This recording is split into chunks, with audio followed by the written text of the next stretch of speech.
The Breeders' Cup 2023, the Breeders' Cup Classic. We're going to be covering that tonight here, horse by horse. Every single one of them, post position order, going right down the line. Welcome to All Horse Racing all the time. I'm your host, Al. And I'm joined here by two guests. They've joined me here before. Both of them have given out some tremendous winners. We'll start to my right. We have Sopranos actor Robert Funaro. He started as Eugene Pontecorvo, Sopranos seasons 3 to 6. And he's also been in movies, American Gangster, The Irishman TV series, Ray Donovan, Law and Order, a bunch of them. But he's also a tremendous horse player, a winning player, and he's given out some big hits on the show before. And just below the two of us here, we have the master in the house, really, John DaSilva. He's a pro, a handicapping pro, a pro analyst. He does this for a living. He's been in the business for years. I know he's written for the Post, New York's biggest paper, most read paper, for 19 years, the lead horse racing analyst and columnist. And then from there, after 19 years of that, he went on. He was actually the line maker, making the lines, morning lines at Parx for a few years, a number of years there. So when you were playing the races at Parx and you saw that opening line, John's the one that came up with that line. And right now, he's the racing official at Parx, a racing official. And so John's here, and so he's the pro in the house. And welcome aboard, guys. Thanks for joining us. How you doing tonight? Great.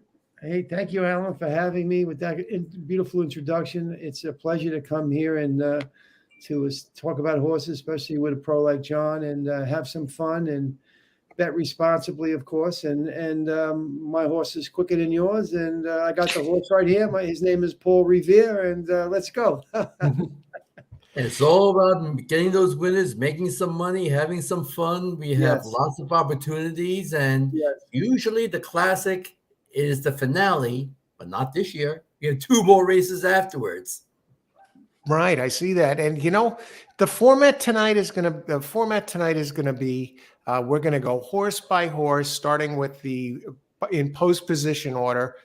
John will lead off. Robert Funaro is going to lead off with his analysis. And last time John started off, but we're all going to do the same thing. We're going to say whether we're going to use the horse. We talk a little bit about it, what we like about it, what we don't like about it, and then lastly, are we going to use it to win, or are we just going to use it underneath, or are we going to toss the horse? And we're going to go through every single horse in this field in order. But what we're going to do is kick it off with the scratch. It would have been the number 1 horse. I got a question about this, John. Are they going to still just use post numbers 2 and up? Like the 1 is considered scratched and it's off the board, or are they going to bump them up by the numbers? Or well, obviously, once you get assigned the numbers, you get stuck with that number, so you're not changing anything at all. So Archangelo is 1. He's always going to be 1. Everybody else has the same numbers. In terms of coming out of the gate, that remains to be seen. My feeling is they probably will leave the 1 post open. Okay. And everybody will be from 2 through 14. Because some people think the rails is disadvantage. So the easiest way to do it is they either have to move them out or move them in.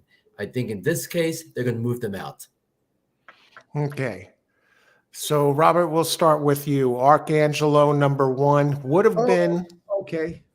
Okay, let me just bring something up here. Would have been a 7-2 favorite. Not the favorite, one of the favorites. Jenna Antonucci, the trainer. Castellano would have been up. Archangelo has won every race since March 18th, including you called him actually on one of our shows, and the Archangelo. I think John did. Yeah, John. Okay, yeah, for the Belmont Stakes there, but okay. What do you like? What do you think about Archangelo? Would he have been a factor in this race? I think John can answer this a little bit better than myself because he. You're going first today, though, and then John. All right, I'm going to go first. I mean, I really can't. I know that the horse was a dangerous horse. I don't think I would have went against. I don't think I really would have went against him because he really is looking really great from the Travers to the Belmont. And I went against him twice and I lost. So it's too bad that he had some issues and everything. But I think now that he's out, this race is up for grabs. And there's a lot to me. I don't know if John agrees. There's a lot of speed in here, and of course, Santa Anita is a highway. And I just got this gut feeling that the speed's gonna break down. I know people like Saudi Crown. I mean, I looked at Saudi Crown, good horse, but it's going a mile and a quarter, and I'm kind of liking for myself Todd Pletcher here. He's got two, and Dreamlike, and a bit of a Bright Future, the Curlin and the Gun Runner. I don't know. Bright Future's got speed, so if he goes out, he might go out. But I think the Jose, he's 30-1. I'm going to try to go with value here. I don't think Dreamlike's if Jose can get a good trip around his track and he can close into a pace, which he has done before. I don't know how the track was. John was there at Parks on that sloppy course. I love the way he closed there. He's a gun runner. So I'm going to go with, he's really my pick. I like him. I mean, of course, yeah. So I'll just say that. All right, and I just have a question. So Archangelo, if he was in there, would you have used him in multi-race plays in the win spot, or just underneath, or would you have tossed him? I don't think I would have tossed him. I would have had him to win. I mean, I would have put him. So he's a win contender. Okay, going forward, we're going to let John lead off. And you expressed him to lead off, and that's my. Well, I mean, he's an expert. He's an expert on this more than this big race. I've looked at the turf races like on Friday. I've looked at some of the turf races on Saturday. I'm more of a turf person, but. That was my gut instinct that a closer might win this race. I don't know if John agrees. Okay, yeah. Okay, and John, what do you think about Archangelo? What do you think about him, this horse? Man, it would take an hour to talk about everything with Archangelo, positive and negative. But I'll try to keep this short and sweet. First off, we had the draw on Monday. And when they did the draw, they at the same time they did the morning line. When they announced Arabian Knight 3-1 favorite and Archangelo 7-2, that told me that horse was scratching.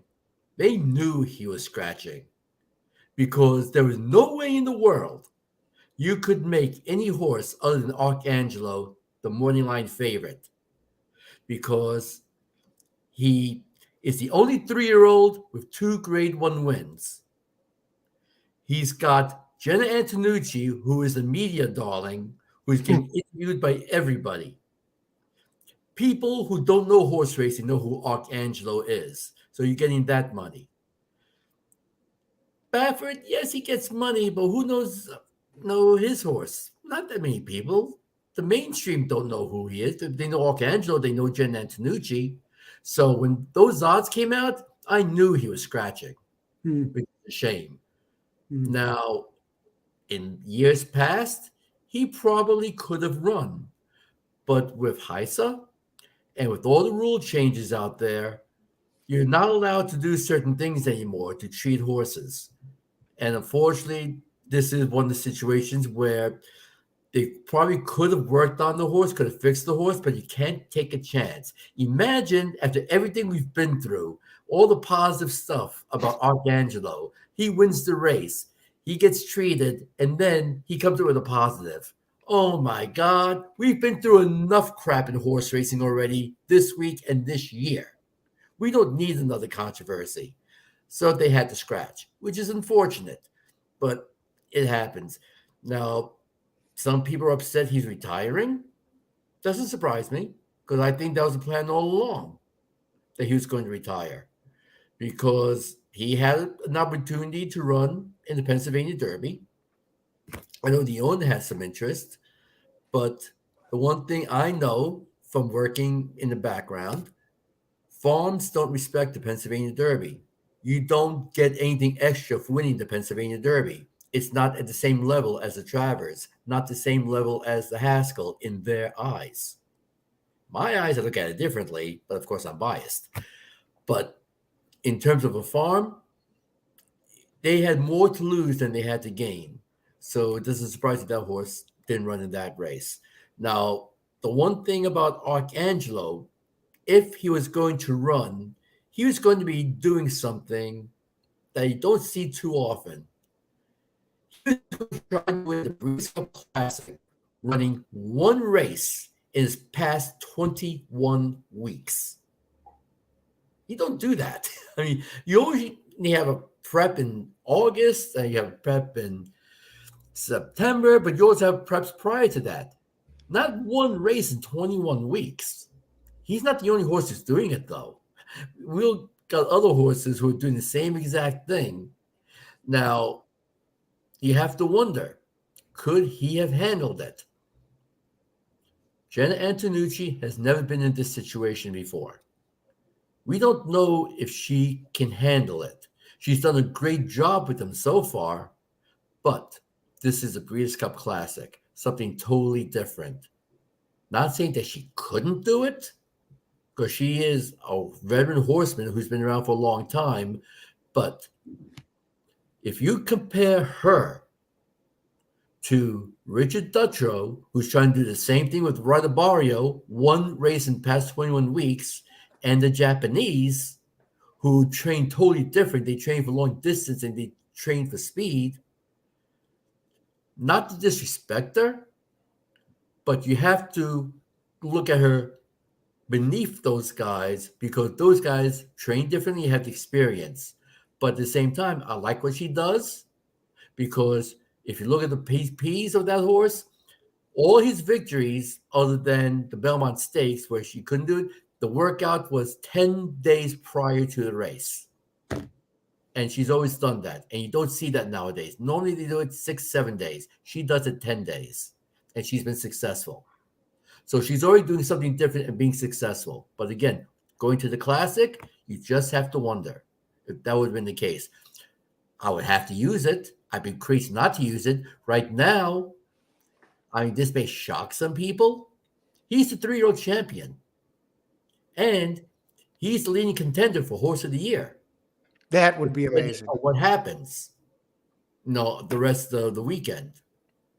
But to me, the 3-year-old championship, the only way he loses it, if Saudi Crown or Arabian Knight wins the Classic impressively.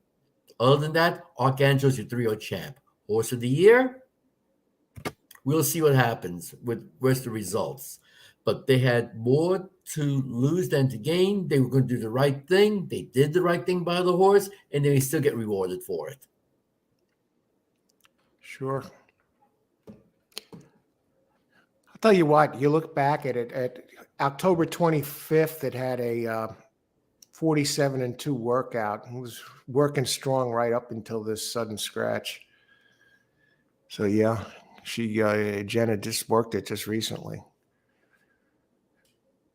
Would I have used it? Yeah, I would have used Archangelo for the win spot.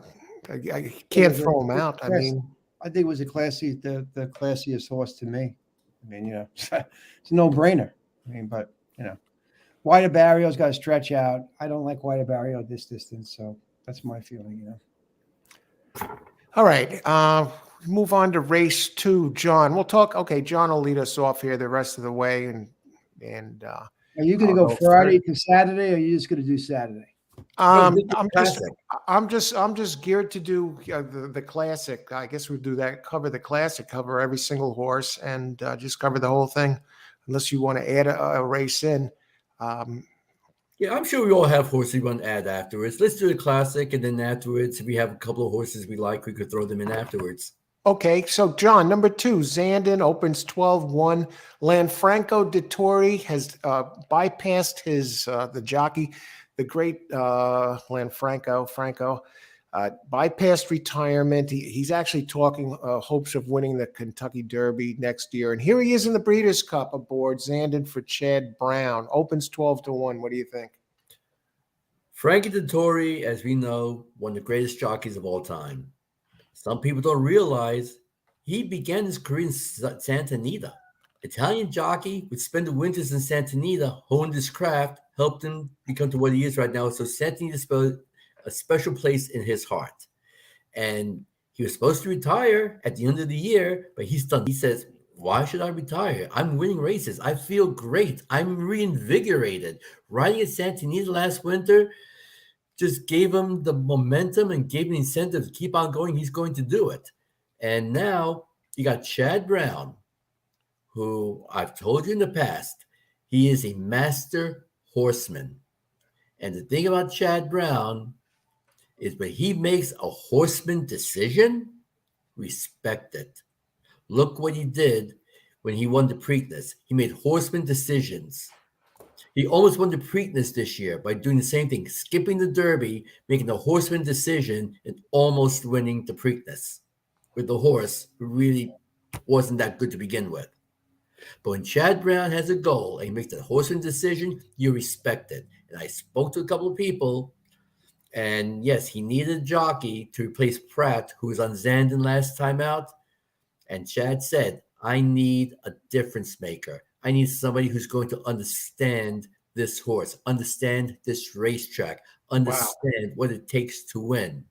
And he went out there and he got Frankie Dettori. If you're not going to get Flavian Pratt, if you're not going to get Irad Ortiz, who's better? I can't think of anybody better than Dettori that you could get. And this man has done it all over the world. He knows pace. He knows dirt. He knows how to do it. And when Chad Brown makes the horseman decision, respect it. So is Xanden a major contender? Yes, he is. Is he my top choice? I don't know if I would go that far yet, but believe me, in all my plays, he will be there. Okay. So will you use them on top, or you're going to see how it's going that day? You'll definitely use them underneath, I take it. He's definitely going to be using on top doubles, triples, big fours, Got it. and all that stuff. He's definitely going to be on all my tickets. Okay. Bobby, well, what do you think about Xanden? Chad Brown, Franco Dettori? I respect. I highly respect Chad Brown. I do highly respect him. I think he's a good horse. He's another closer. So he likes to close. He could close. Dettori could bring him into a good closing position. He's got the 2 holes, so he's definitely a contender. Rail actually with Archangelo out. Yeah, that's right. He's got the rail. So I mean, I think this race is gonna. I think it's gonna be a lot of speed here. I don't know, but and you got White Abarrio. You got the. So that's my feeling. I think it's his closer, and he comes up there with the closers. I'd have him in my place, on multi-place. You know. Okay, so you got him in there as win, definitely a win contender here. And yeah, I agree with John. Okay. Yeah, Chad Brown, Franco Dettori. I got to use this one on top here, considering the early speed from Arabian Knight and Saudi Crown. Okay. Yeah. And you got Dettori and you're inside. I'll be curious to see how Chad Brown's earlier horses are running, if he's wound up and ready to go. Has him ready here, but push comes to shove, these numbers are so consistent and they're so strong. And it looks like this one can go quicker or early if it wants. It has a very big middle run and it has a strong late run too, but it could show as much speed as it wants to. And I tend to think I hate to leave it out for first and get hosed with, the connections. I was thinking more that this one is a second place machine. It's been on the board 12 out of 13 times, 3 wins, 6 seconds, and 3/3. Twice at the distance it's run. 105 Brisnet number. But with the connections here, I'm going to keep an eye on it. But as of right now, yeah, I got to use it for the win spot and below in the multis. You're getting a price too, 12 to 1. I don't know what the price is going to be come post time. All right, here's a big name here, White Abarrio. John, Rick Dutro, off for suspended for 10 years. What kind of story would this be? Now he's been winning races, and now he's in position to win the Breeders' Cup. Has been back less than a year. Rick Dutro and none other than Irad Ortiz up on White Abarrio. What do you think about that at White Abarrio, John? Babe is back. Babe, yeah, Rick Dutro. Babe is back, and here's a horse who, unfortunately for Saffie Joseph, because of all the controversy at the Kentucky Derby, he lost the horse. And Dutro was able to pick up the horse. He got for the Met Mile. He ran a terrific race, I thought. First time Dutro in the Met Mile, and then he comes back and wins the Whitney. But like we said about Archangelo, this is a horse, one race in the past 21 weeks. That's asking a lot. But Babe has trained champions. Who could forget Big Brown and the job he did? And this is a horse who had bad feet, and he was able to get Big Brown to do what he did. He won with St. Liam, in the Breeders' Cup. I mean, this is a man who knows how to win the big races and prepare them, and he's gotten plenty of time to do it. Normally, just like Archangelo, when I see that type of layoff and that lack of racing, I throw it out. But Jen Antonucci has shown to be successful doing it. Same thing with Babe, with Dutro. You can't throw out White Abarrio. You have to respect them. Frankly, I was a little surprised they made him the third choice. I thought there was a chance he would have been second choice, but the Baffert factor made him third choice here. But you have to use White Abarrio at the end because, like you said, this would be such a story. Not everybody would be happy if he wins the race because there are some Dutro detractors still out there. But it would be a story, and believe me, I know Babe. He may let a couple of derogatory words in celebration be out there on live TV if he wins this race, but he'll be very happy about it at the end. And, it'll be curious to see what happens. Okay, so you were definitely using in the win spot there, and yeah, he's definitely going to be on all my plays on top. I mean, he's definitely going to be there at the end because, like I said, we have right now he's the best older horse, I think, in training on dirt. And if he wins, or maybe even finishes, well, no, I can't say if he finishes second because I think Cody's Wish, that's another story, who could win the Eclipse Award. But if White Abarrio wins the Classic, he's going to be right there for the Eclipse Award for the older horse. Okay. What do you think? What do you think, Robert? White Abarrio. I respect the horse. I love Irad Ortiz. So the rider, I definitely respect. I think you have to take into consideration what John's talking about. The August 5th, it's last race. But I'm not sold on them. I don't know. I'm just not sold on the mile and a quarter. I'm just not sold on him in the mile and a quarter. So he hasn't. He's great racehorse. He can definitely steal this race. As John said, he's probably the most experienced horse in the race. But I'm going to go look for another closer to win the race. I see what you're saying there, Bobby. The one race at the distance is a low Brisnet 80 at the mile and a quarter, whereas he's running in over nearly 110 at shorter distances, and he's an 80 over 1. I have to look back and see exactly what wrong there. It looks like you got a very wide trip. That was back at Churchill in May of 22. Okay, yeah. So would you use underneath, or you a complete pass on this guy? No, I wouldn't pass him. I wouldn't pass because, as John said, he has experience. I would keep him. I put him in my multi-plays, underneath, and okay. That's what I would do. Not in the win spot, but only underneath, like an exact. Not in the win spot for me, no. Okay, underneath. So no, not a complete toss. I think this one's going to be real tough to beat. White Abarrio coming off a nice workout, 59-4 on the 27th. I know it has a lot of time off. It just ran really, really fast in its last race on August 5th. It would definitely be a bounce candidate. Maybe this one needed the time off, and seems to be getting better. Bouncing, he hasn't run since August. That's what I mean. I think if he was coming back quicker, then I think the 21 weeks actually helps this one. What does John think about the 2 extra pounds on the horse? I'm just curious, John. Doesn't bother him. I mean, he can handle it. I mean, the one thing we have to look at, which is strange, is how much respect do you give Safi when he had the horse? And how much respect do you give Dutcho since he's had the horse? Because obviously different training methods, different styles. Maybe Dutcho saw something and learned something that could have improved. How much is that training change moved up this horse to where he is right now? Yeah.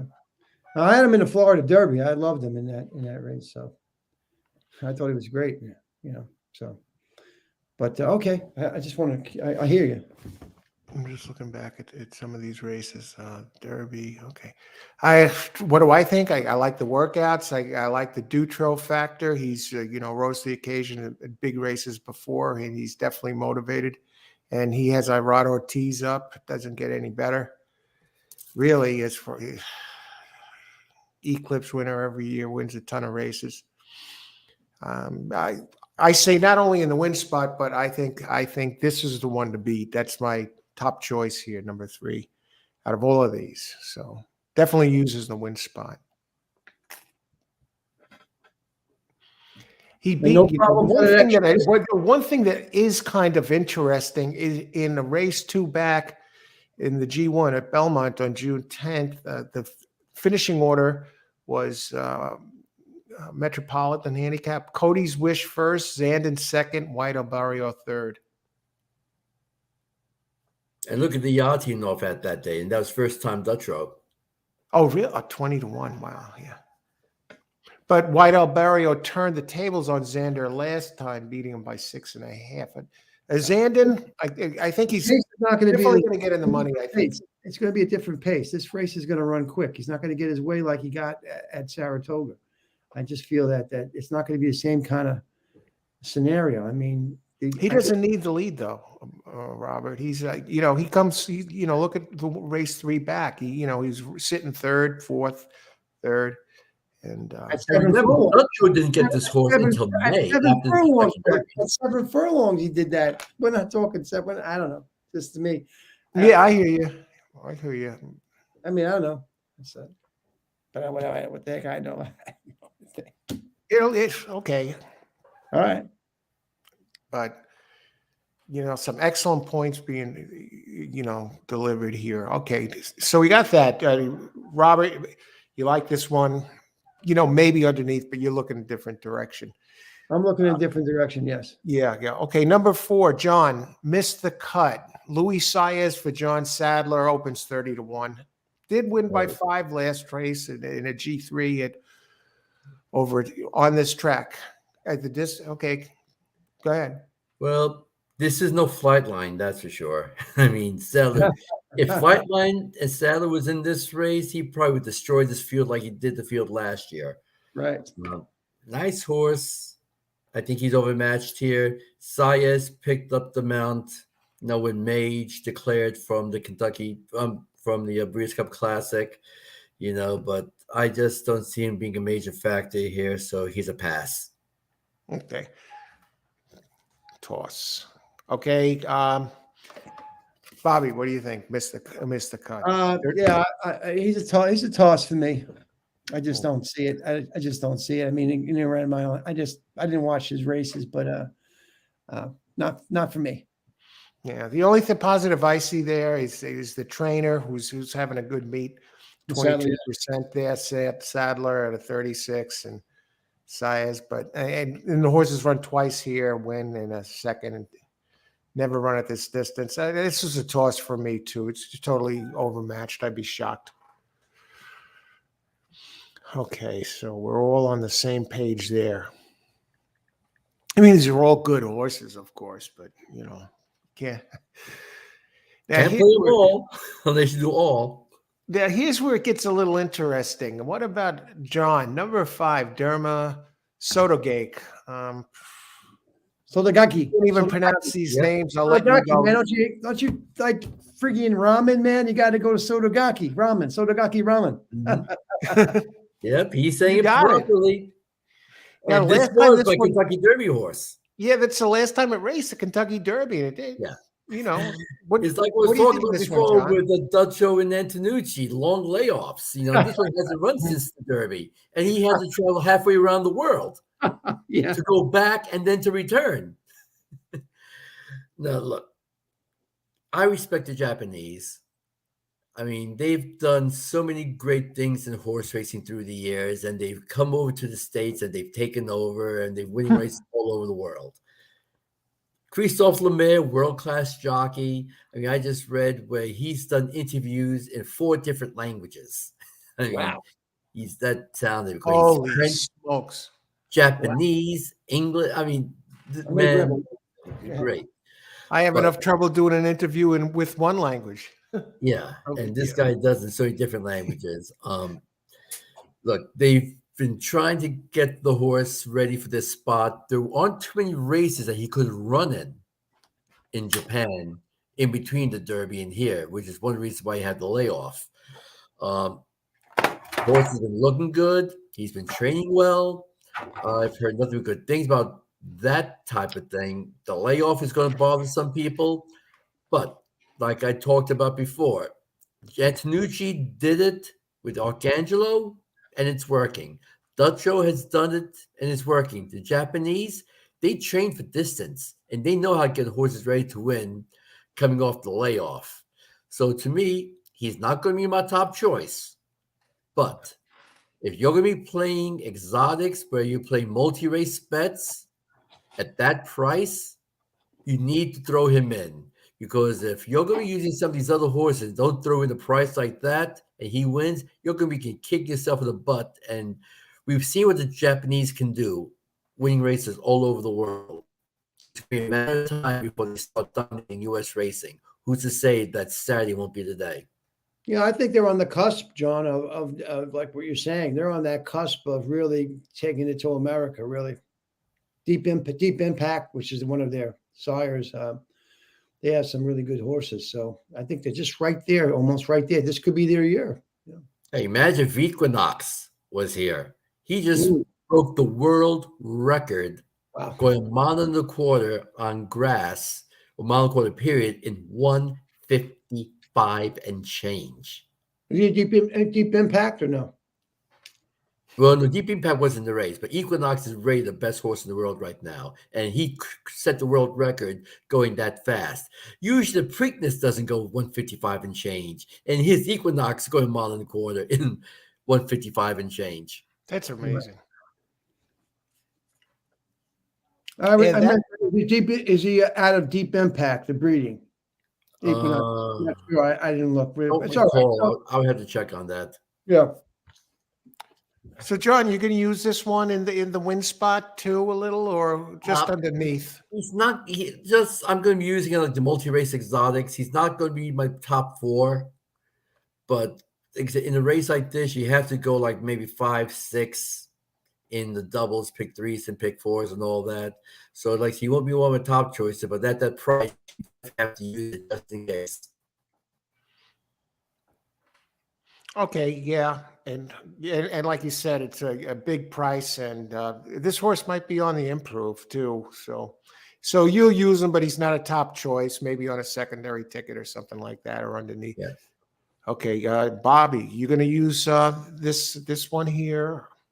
I mean, I think if I was going to do it like a key box, I don't think I would throw him out. I don't think I would use him to win.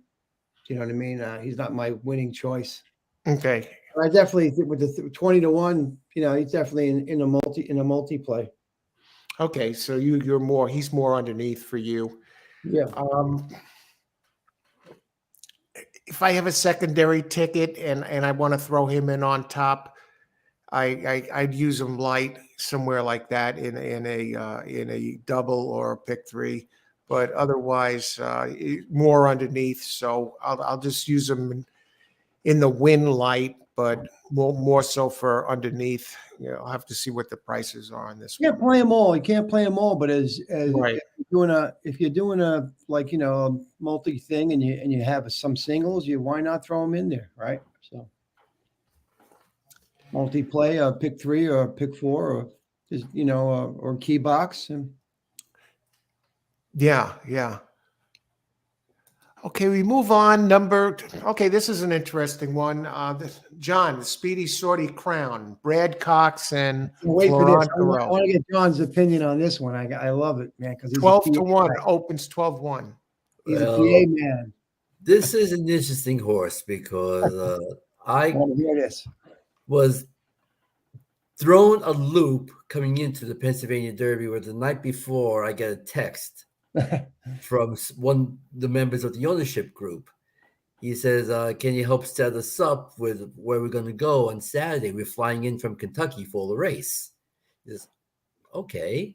A little late notice. The race is less than 24 hours. You just let me know now. Oh my God. Okay. So we had to get that started. And so we got the ball rolling to set them up. And then on Saturday morning, I find out of the 8 owners, one of them is in a wheelchair. Oh, boy. He's like, nobody told me that. I had to discover that from watching with their Twitter feed, and they're all going into the private jet to come to the race. He's like, oh, we're going to have to fix that as well. So then they land and they go to Parx, and they had me meet them out in the front. Now, holy cow. Now, this is the street for Sopranos. Okay, I'm standing out there out front waiting for these guys to show up. All of a sudden, here comes these 3 black Escalades, one after the other, coming down to the front entrance. And I says, yeah, I think this is them. They all park in front of Parx. They all come out, and they go get the wheelchair out for the wheelchair guy, and they say, okay, when was the last time we see 3 Escalades like that pull up at Parx? I don't know if that's ever happened, and maybe Donald Trump is going to the yeah. So then they go, they go in, and they win the race. And I'll tell you, the wheelchair guy was a rip. I mean, he was so happy. I thought he was going to be doing wheelies in the paddock because he was so happy. Because it turns out these guys have only owned horses for a year. And this was the biggest race they've won to date, the first grade one. And they were just overjoyed. And I was just so happy for them. They've been pointing to the race. They had the speed. They used the speed. They went out. They dominated and got the job done. Now we got the Breeders' Cup Classic. And like I said earlier, he wins the Classic. He's got a possibility for 3-year-old championship. Horse of the Year? Probably not. Unless a lot of weird, wacky things happen, which, as we've seen this year, could happen, but I'm not counting it. But could Sally Crown steal it? Yeah, because one thing California is known for is speed, and speed can hold. And who's to say that he can't do it? You have to respect it.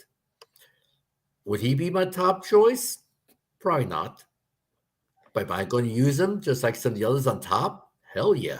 When you got speed like that, and you could be the speed of the speed, you'd be crazy not to use this horse. So he's definitely going to be on all my tickets at the end. All right. Bobby, what do you think of this? Sortie Crown. I watched his races. I have to agree with John again. That tapping on the bottom, he's just a bold horse that likes to run to the top and not look back. As John says, that the Santa Anita track, I'm looking at all the races in terms of even the grass races for speed up type, positional speed to get into right position. He's in the 6 hole. Got a good rider on him, who may be able to go out and kind of, you may be able to put him to sleep, as so to say. It's going to be a little bit tougher because there's some speed in this race that might be a little tougher than usual. And although Dreamlike was coming on strong in that slop. I like the way Dreamlike closed, and he's a gun runner. But the mile and a quarter, he could be, with the right pacing, he can steal it for sure. He's dangerous. I have to put him up there also because of Archangelo's not being in, and I feel the same way. I mean, I think he's dangerous. I won't play him to win, but I will say that I would have him in my multi-plays as a winner too. Okay, so win in the multis and Yes. underneath in the, if you like, made a try Right. or something. Multi underneath. Okay. I'm going for a pace breakdown here, like a total. Well, you kind of got them in the win there too. Yeah. There, the multis. Yeah, I do, but I'm just wanting a pace break. I want to see it close and win this race. I could be wrong because I'm looking for speed all the way, but that's what my feelings going on this, my gut on this race. Okay. Thanks, Robert, on that. I got to use it. Opens 12-1. This horse has done nothing wrong. It has 5 races, 3 wins, 2 seconds. In both seconds, it lost by a nose. Florent is riding it the 4th time out of 5. It has the speed to go to the front. It breaks inside of Arabian Knight, and so should be able to save some ground or get closer to the rail. Although I think Arabian Knight should be able to clear from out there. I don't see anything between anyone between him and Saudi Crown that could make up that could hold him back from getting a good position. So I think we're going to see the ultimate speed duel, like you said, Robert, and that's what leads me to believe that I think both 6 and Arabian Knight are vulnerable to this race. Saudi Crown, can he win? I think he can. I'm a little concerned about the distance. I like that his best couple of races, fastest races, were on a wet track. I don't like that he was run down by Forte, even though Forte was in trouble. I like this not to win. I like this one underneath in exotics. Not a toss, but underneath. I think the speed duel. And okay. So number 7, John Clapton, opens 20-1 with Tyler Gaffleone up for Chad Summers. Clapton has done nothing wrong, really. What do you think of this Clapton at this price, John? How would you feel if I told you that this is a prep for Clapton? Because the goal is the Saudi Cup. He was purchased privately by his present connections with the Saudi Cup in mind.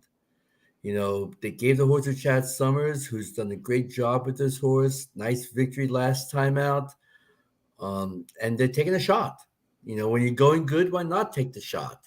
Hey, how often do you get to run in a 7-figure prep? And that's what the horse is doing right now with the Saudi Cup in mind, which is an 8-figure race. But to me, at the end, I don't know if he's good enough, but Chad has always been one to talk up a big game, take shots. We saw what he did with Mind Your Biscuits and all that. So you respect them. Just at the end, I just don't know if he'll be able to get the job done. So I'm going to pass him. Okay, so pass on Clapton, John. Robert, what do you think about this one?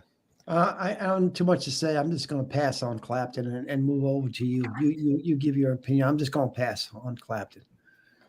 Okay, Clapton at 20-1 pass. It's like a bridge too far, but I do. I think this was about Chad Brown, of course. I'm a little concerned that this one might be. It's running. It seems to be progressing, but this horse has had such a campaign. It seems never to take a break. Mm-hmm. And I think it might be up against it, and we see what happened. Okay, Bright Future, Proxy, it finished 4th in that race. Do I go deep in the hole and use it for 3rd in a try? Let me just look at one thing.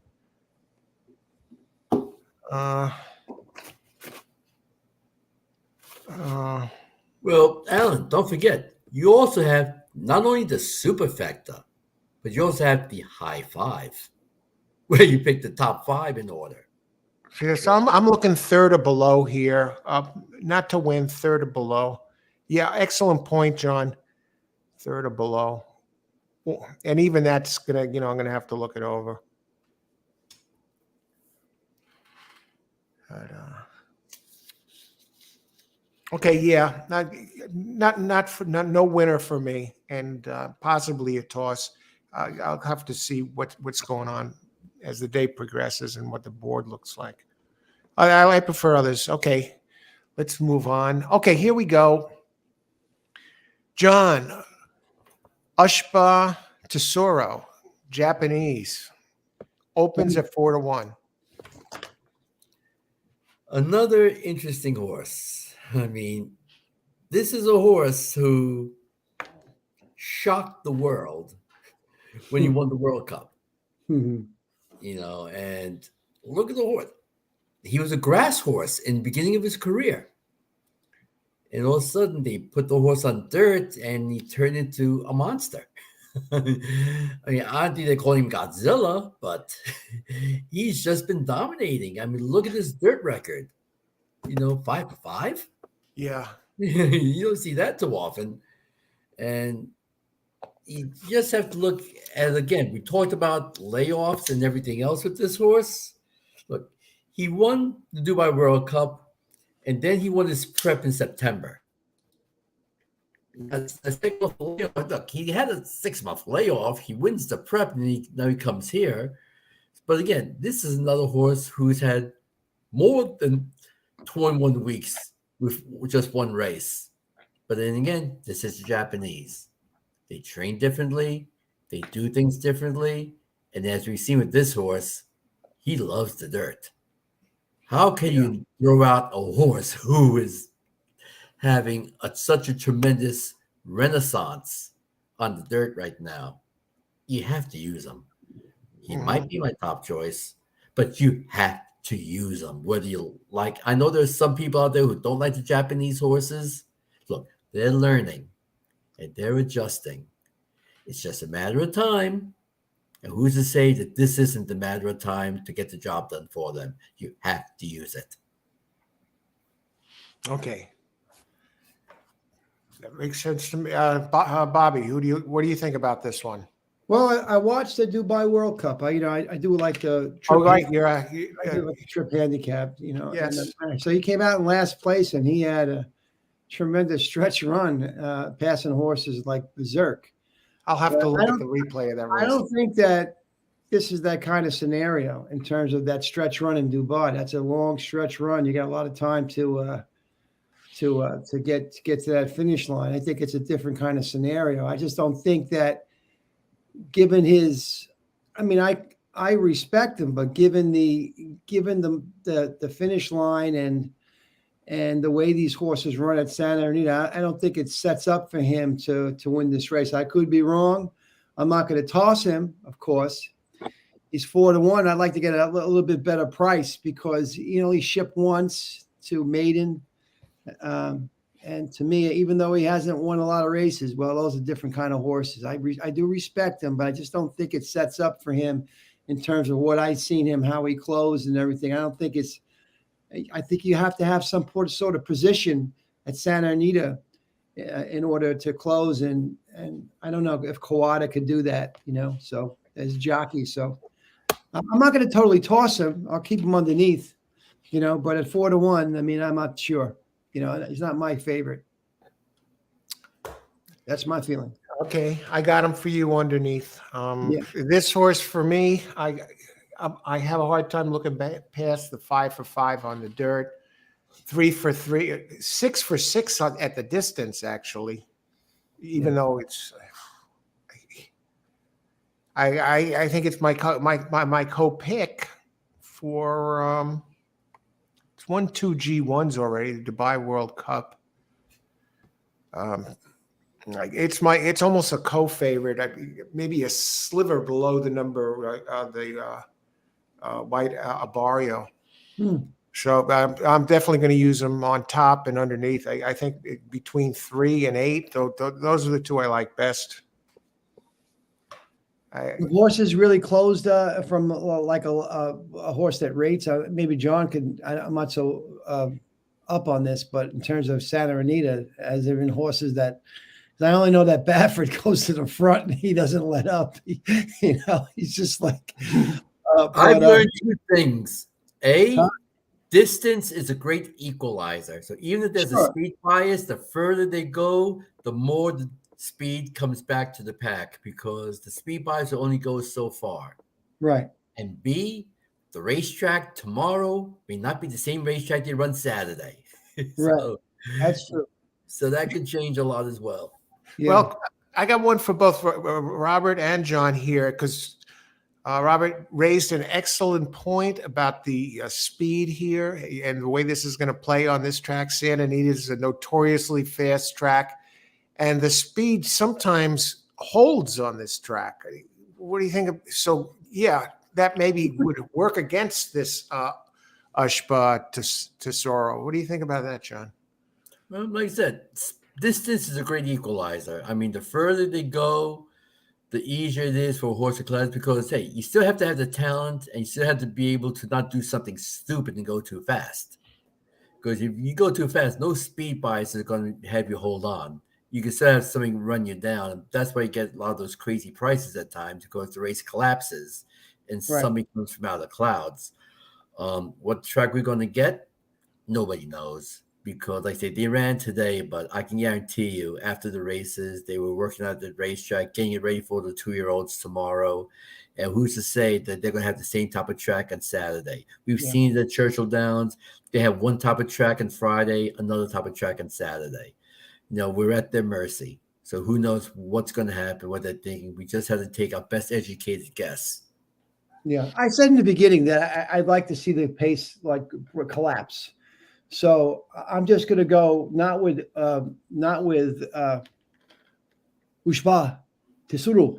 I'm not going to go with him in terms of the pace collapse because weaving like he did in and out at Dubai is a little bit different at Santa Anita to me with all these horses. So, but I'm hoping that it does collapse, and that's my assessment of it. And I do think they're going to go out and they're gonna.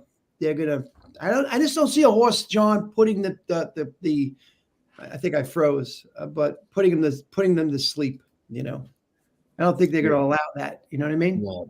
We still hear you, Bobby, but your video is froze. We hear you, but the video is froze. I don't know but why. One thing I will also say about Ushba is there was talk about he was having some issues in the mornings with the starting gate. Mm-hmm. He is a big horse. And the gates in Japan and other parts of the world are a little different than they are in the United States. So he did have an issue, but then the following day he went back into the gate. He had no issue at all. And to me, it's just a horse had to get used to that gate. He didn't like what he felt the first time around.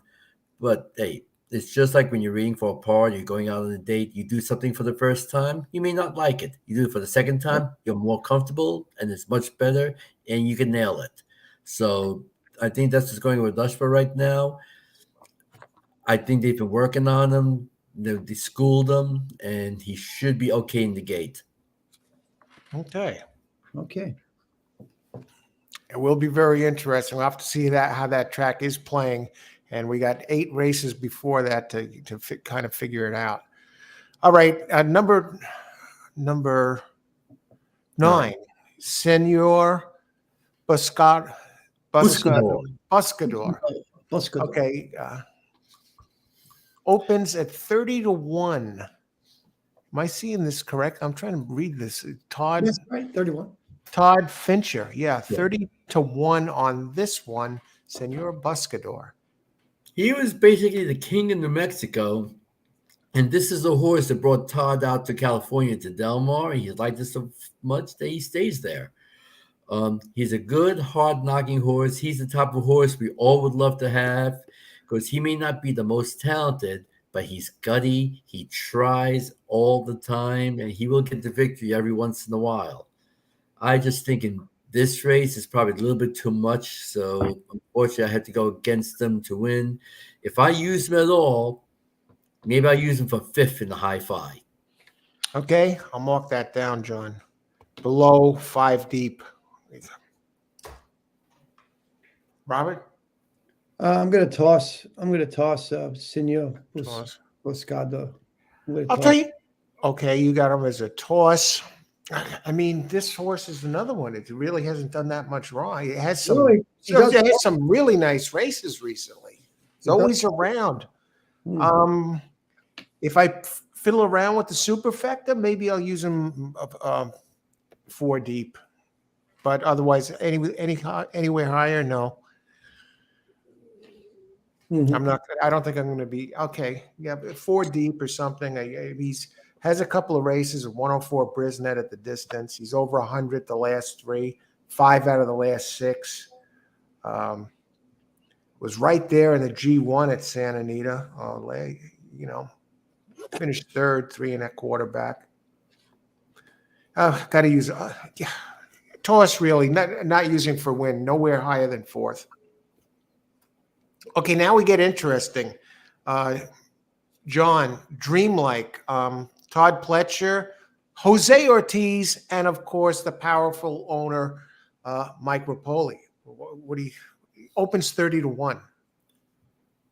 This is a horse who, if you look at his campaign, it's a little different. I mean, he ran the Wood Memorial as a maiden. That's something you don't see too often from Todd Pletcher.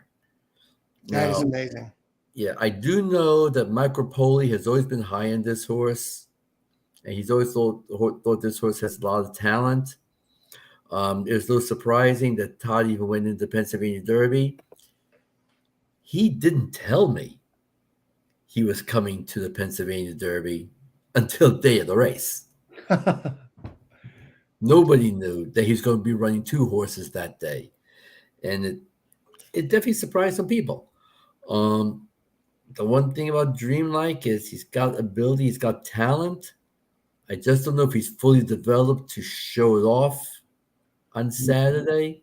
He might be the type of horse, he might be a better 4-year-old than he is a 3-year-old. So in that case, I'm probably going to be tossing him for the wins. In fact, if I use him, he might be like a horse I use 4th or 5th in those exotic bets. Okay, 4th or 5th in the 4th, 5th underneath. Robert, what do you think? Dreamlike, Rapoli, Pletcher, Jose Pletcher, Ortiz? man, I like Pletcher in this race. I'm just gonna go with Todd. I like him, man. I don't know what his record is, but I watched Dreamlike's races. A lot of what John says is correct. He hasn't had a great campaign, but if you look at that Wood Memorial, boy, he came close to winning that as a maiden. Yeah. That was an awesome race he ran, and maybe he puts it together to close really strong with a rider like Jose Ortiz. You never know. Look, I want a price, so he's one of my top picks. I like Pletcher both ways here with Velasquez and Ortiz. I know we're going to talk about Bright Future next, but in that case, I'm looking for an upset with Jose here. Maybe that prep a gun runner up top and tapping on the bottom. Maybe he puts it together this race. He's got he's carrying 122, not much more. I mean, maybe he could put it together. Gun runner. I love that sire, and so I'm going to go with a price. I know I'm kind of crazy, but hey, listen, you only live once. Well, then again, you live up there too, but in a different way. I don't know if there's horse race. There might be, John. There might be just for the sport of it. Mm-hmm.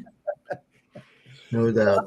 I hope everybody's listening up out here, marking this down. You're hearing a big price here from Robert. Yeah, I like it. I like Jose Ortiz to upset this race. One of them, even Johnny V. I mean, you might think I'm berserk, but listen, hey, stranger things have happened. Well, you know what? I like this one more for underneath. I think it's going to be there. Mm-hmm. And I'm going to take that race 2 back and throw it out the window. I know it has the low speed figure. It was always improving until it got to that race, but notice that it stumbled at the start in that race 2 back, and it went off at just under even money, 0.9-1 at Saratoga in August. So I'm throwing that one out. Comes back, like John said, nearly won the Pennsylvania Derby, just missing by half. And look at the closing kick it showed in the races, in its last race and the race 2 back. And Robert, like you say, this sets up if the speed breaks down. This horse has actually shown the best closing kick or close to it of any in this race.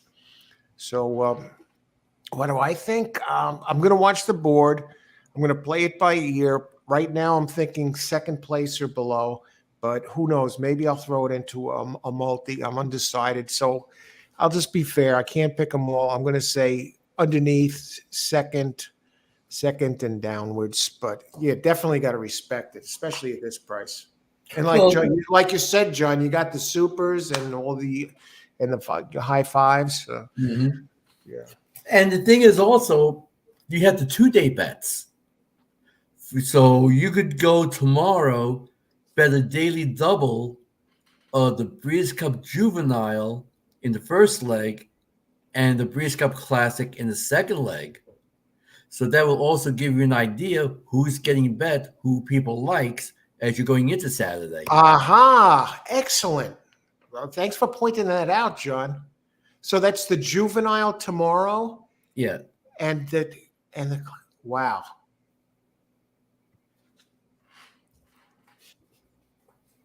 Let's see. Let me look something down here. Okay. Okay. So I see we got here, and we have John goes 4 or 5 deep with this one, and I go 2 deep, and a big circle around this one for you, Robert. Yeah. A dangerous bomb here with all the right connections: Pletcher, Jose Ortiz, and Rapoli, and most importantly, the horse, which is on the improve. Big Brisnet number 108 last race. John, what do you think of number 11, Bright Future? Another Todd Pletcher. This one with Johnny V opens 10-1. Good to see the old team getting back together, Johnny V and Todd. Those two have won so many races through the years. I mean, the horse won the Jockey Club Gold Cup. Some people thought it was a weak division of the Jockey Club Gold Cup. But he did what he needed to do. He's got tactical speed. He's not going to be on lead, but he'll probably be in the second flight of horses, stalking the pace. Johnny did spend the past couple of winters at Santa Anita as well, so he's very familiar with what that track can be like. You just have to wonder, is this horse ready to take another step up? Yes, he won the Jockey Club Gold Cup, but this is a much better field. I'm probably going to go against this one because, like I say, if Saudi and the Arabian do what I think they're going to do, this horse might be chasing and tiring at the end. Okay. I'm just looking at that here. Okay, so toss for you on this one, John. Bright Future. Yeah. Okay. Robert, what do you think? Bright Future? Pletcher? I'm a Pletcher. I'm Pletcher. I'm going to try Pletcher. I mean, I like a little bit better but Bright Future definitely has speed, but he has rated and closed pretty well. I mean, you got Johnny V. Yeah, the last 2, yes, especially. Yeah, he's got talent. So Castellano rode him. Now you got Johnny V riding him, and I kind of like him too. I'm just a big Pletcher with this. To me, I'm just going with the long races. I mean, some few of the long shots. I'd put him up on. I mean, they think I'm crazy, but I put him up on top too. I just think that experience is gonna the speed's gonna break down, and one of these horses are gonna close and win this race. I just this feel one that. certainly has closing. I like the breeding, Curlin, Smart Strike, Bellamy Road out of Sophia's Song. Breeding too is right here. So I do like a little bit Dreamlike better, but Bright Future is grade 1 winner at the Jockey Gold Club, 1.25 miles. I mean, maybe Johnny V makes a Union Rags run. John, I love that. I was there for that, man. Mm-hmm. I was there for that Union Rags, boy. I love that stuff. Belmont, man. That was a good one, man. I loved it. Yeah. Union Rags. Yeah, terrific horse. Yep. So that's my deal on that. Okay, so you're going to use it at the win spot, and I Yeah, I noticed. use the 10 and 11 in a win spot. Maybe I would play that, like John said, that double, that Breeders' Cup. That's the race with locked, right, John? I Yeah. think so. Yeah. So yeah, I would definitely put some bombs in there. Yeah, why not? Small price, get something big back. I'm not looking to win $1 million, just to have some fun here. Hey, why not win $1 million? You get the right long shots in the other races, it could happen. Oh, sure. If you look at that Arc de Triomphe with Aidan O'Brien, and I mean, about 4 years back, boy, that was his 3 horses. I think it paid something like $55,000, the trifecta. Oh, Yeah, it was a gigantic trifecta. His long shots came in first, a 30-1 shot first. And so he had all 3 horses. It was a gigantic. But that happens, like John says, if you have it right. so you got to take a look at that double. See what kind of prices we have there. I think there's some. I think we should talk about that maybe next because Yeah, let's do that. Yeah, we'll move over to the double. I didn't look at it, but I can look at it now and get some numbers real quick. Well, you want to have John give us the. So we still got 2 horses to go still. Yeah, Arabian no, Knight. I'll be able to weigh in. Trust me on this. But we'll go the same order. John and Robert, sounds like you looked at it. And by then I'll be listening to you, and I'll be scouring the PPs, and I'll be able to weigh in on the horse. At least the contenders, not every single horse. Yeah. Okay, race number 12. Here we go. Bob Baffert, and Flavian Pratt, Arabian Knight. What do you think, John? This was, to me, one of the surprises of the post-edition draw when they made him the 3-1 favorite. Like I said, when I heard that, I knew Archangelo was not going to run. Now, this horse, hey, what are you going to say? I mean, it's Bob Baffert. And when you got Bob Baffert, you always have to respect him. This is a horse who he's slightly raced. He's a 3-year-old, but he's been impressive. Now, you got Flavian Pratt, who rode Xanden, who obviously took off Xanden to ride Arabian Knight. Now, you're thinking, why would he do that? Well, how would you feel if I told you that Pratt riding for Bob Baffert is 39% winning? That is holy smokes. I got a better number. Since 2020, in grade 1 races, Pratt is 6 for 14, 43%.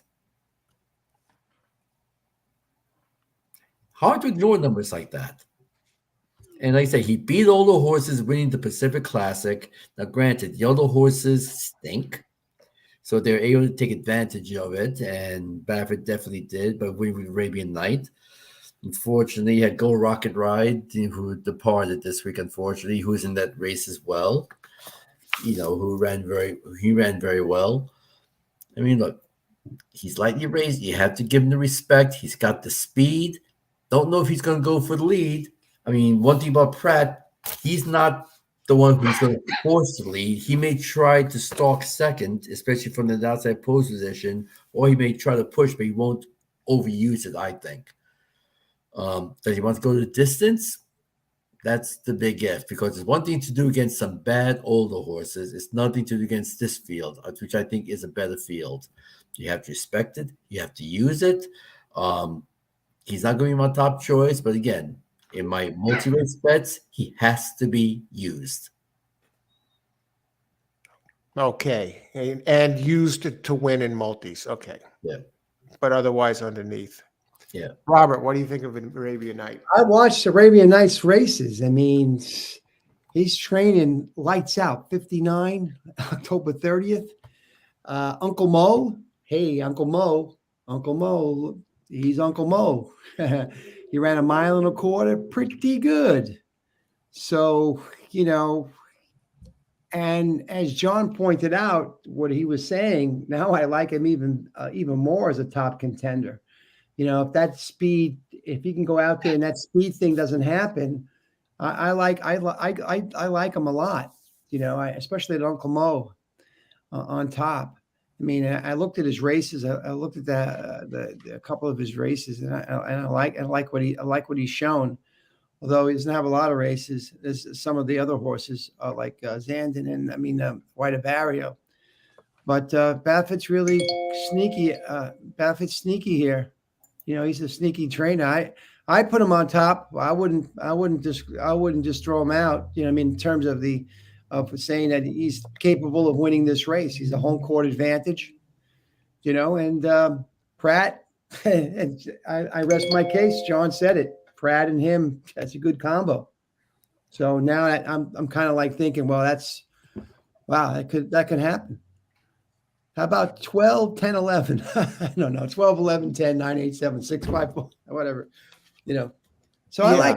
I think he's a contender. I would say he's a contender now that Archangelo's out, It has to be respected. I agree with you, Robert. Breeding's there, Uncle Mo.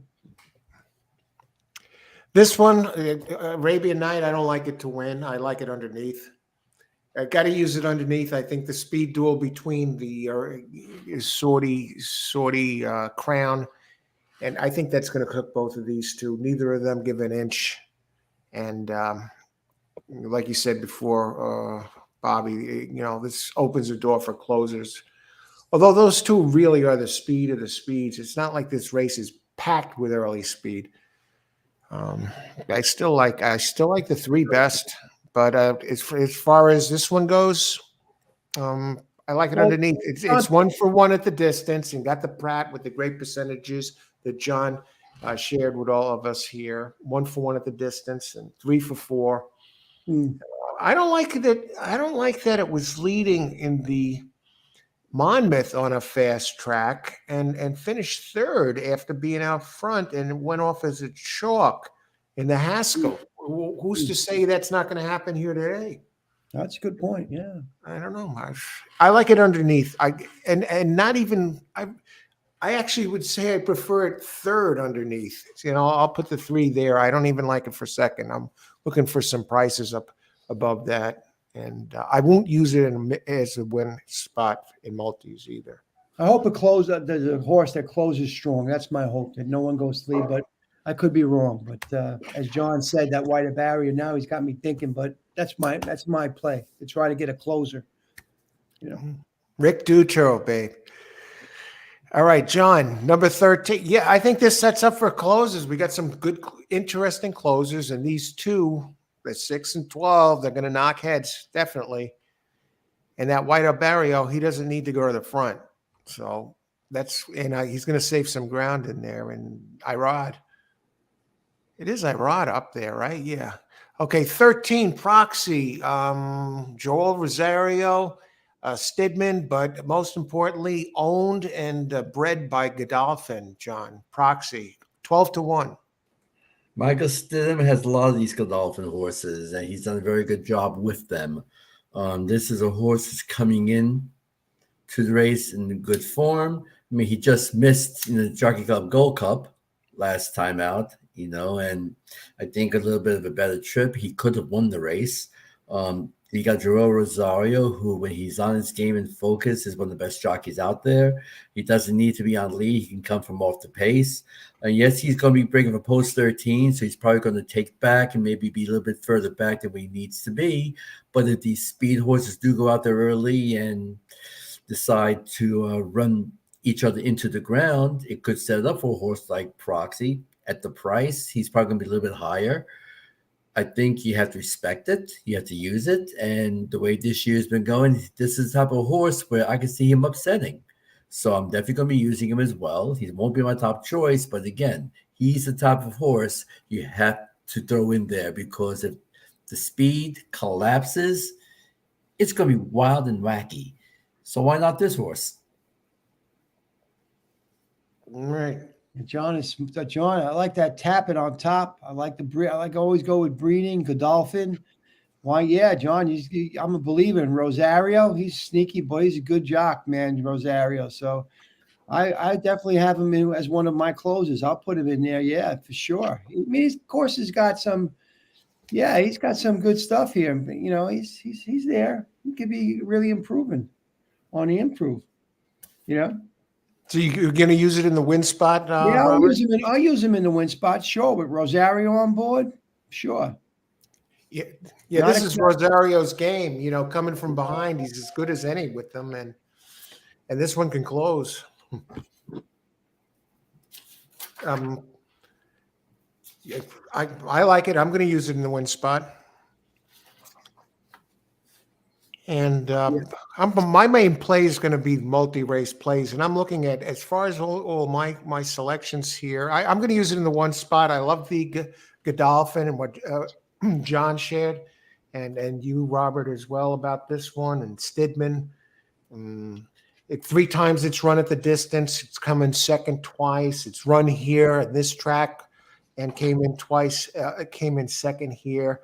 Just missed in the Jockey Club Gold Cup by a nose to Bright Future, and it says it brushed the gate, and it sounds like it had a little trouble getting out of the gate, and still it damn near won that race. Yeah. And I'll use it on top. And I'm looking down the line. The multi-race plays. Really 1, 2, 3, 4. I only picked 5 of them to win flat out here. So I'm thinking pick 3 or double or that main thing. The only other one that I'm on the fence about, maybe I'll use lighter, is that 5 horse, the Japanese horse in a cheaper ticket, just on the side. That would make 6 wide, but I don't know. I'm adding up John's using the win spot. 1, 2, 3, 4, 5, 6. So you're basically the same story. You haven't really, we haven't went crazy here either. 1, 2, 3. Bobby, I'm can't 3. You go 7, but you have some that you like more than others. For example, the 6, so you could, that Sorty, why did I keep forgetting the second name? Crown, Sorty Crown. Mm-hmm. Okay, yeah, so it's not like we've used every horse, and I got everything marked down here as far as use underneath or whatever. So, but there's going to be no solid favorite. I mean, if anybody is less than 5-2 at post time, I'll be surprised. That's interesting. Yeah, I gotta say it's a weird kind of race, right, John? It seems to me, it seems like a weird. I don't know. The field doesn't. I don't know. I don't know. Okay, so John, if you had to pick, pick a couple of horses. Who do you like best to win? I think you said. Look, is there no such thing in a race like this? Well, look. When it comes to races like this, I look for certain things. I mean, you definitely need talent, you definitely need speed, but you also need conditioning. Right now, I'll take both Japanese horses over any of our horses in terms of conditioning because they don't train for speed like we do. Their speed is natural from the conditioning. And to me, that's a huge advantage because we got horses, they train for speed, but they may not have the condition to go the mile and a quarter with that speed. The Japanese do it the right way. So I will always respect them, whether it's dirt or turf or whatever, because they know what they're doing. And people who don't like the Japanese, just remember, all rules are made to be broken. Yeah, that Dubai World Cup.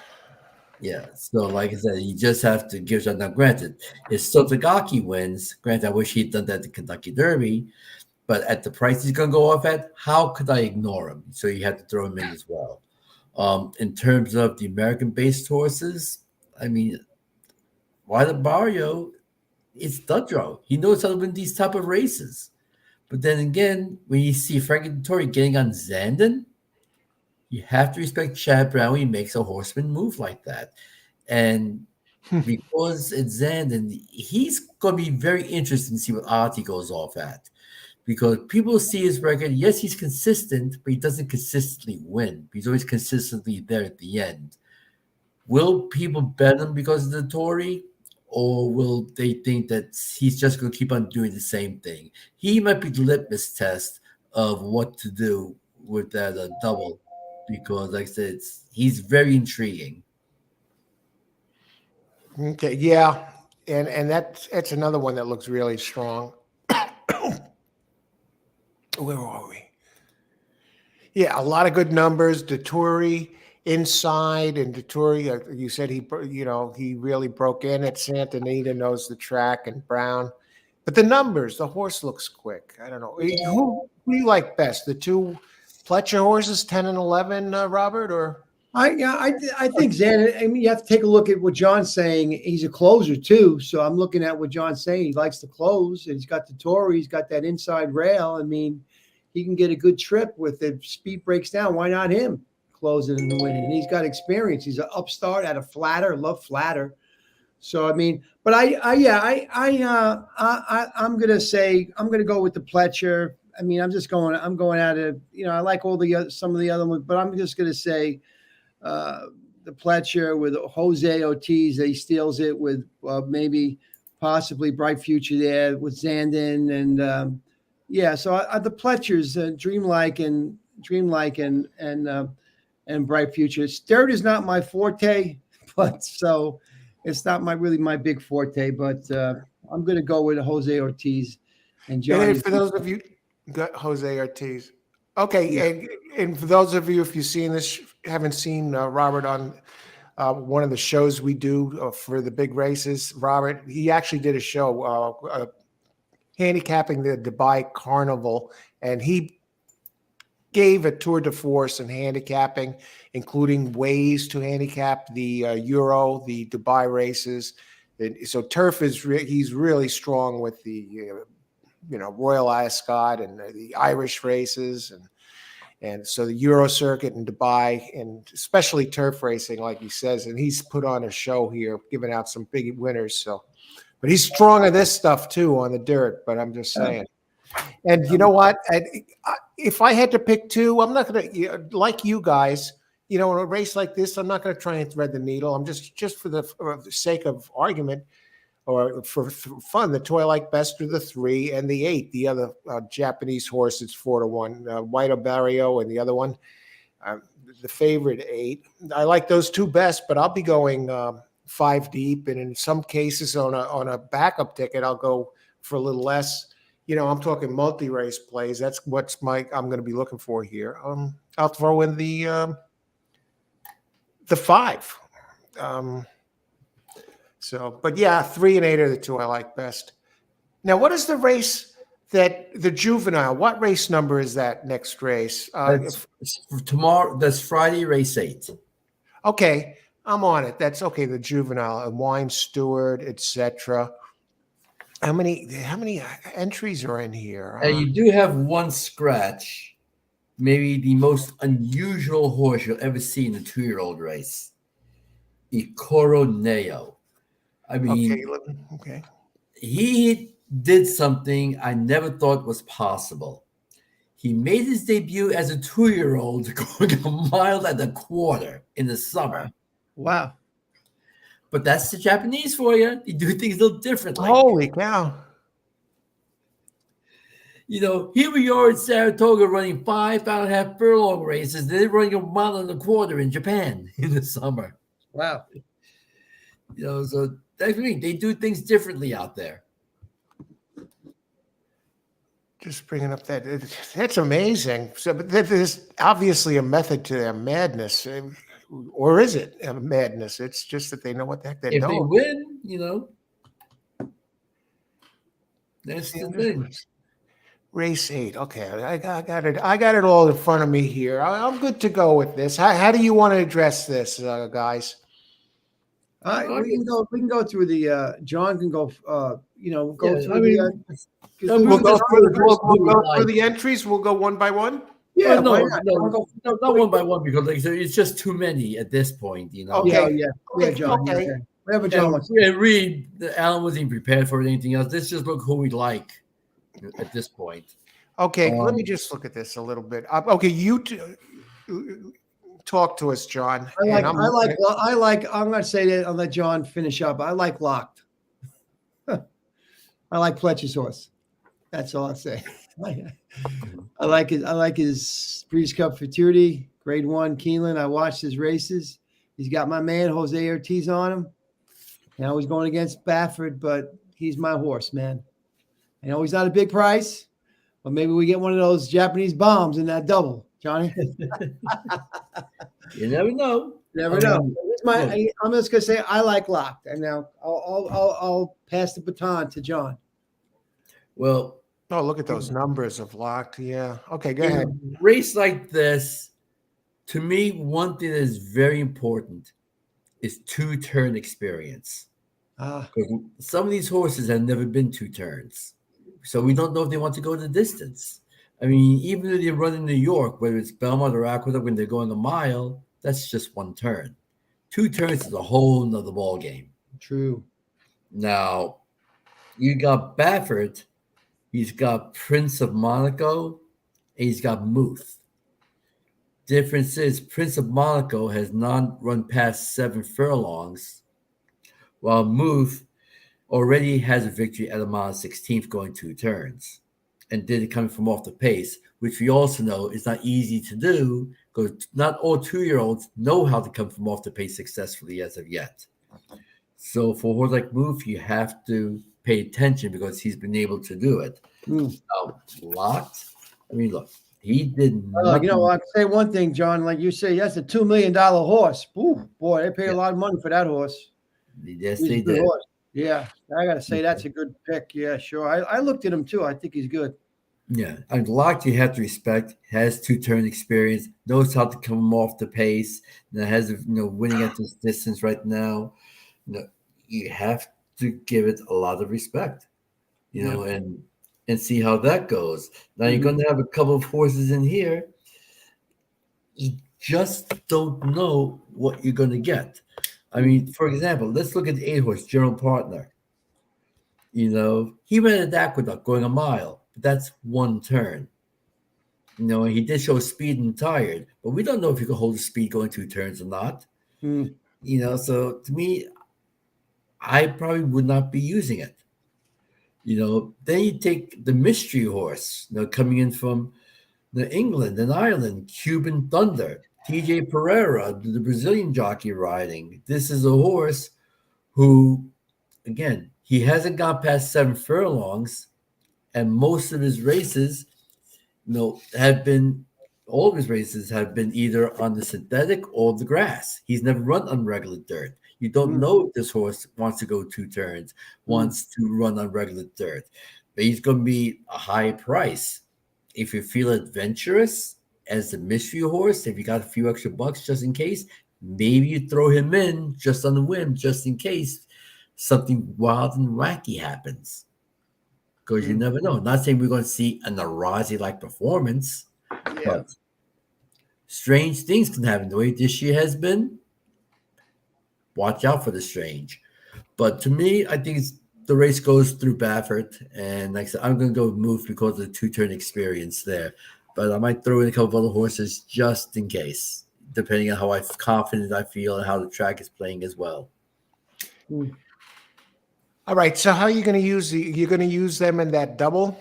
Yeah. Oh, definitely. I'm definitely using them on the double. I mean, I'm very curious to see how the betting goes as well. Who is the favorite and how heavy of a favorite is going to be in the Juvenile, and then I'll adjust my plays.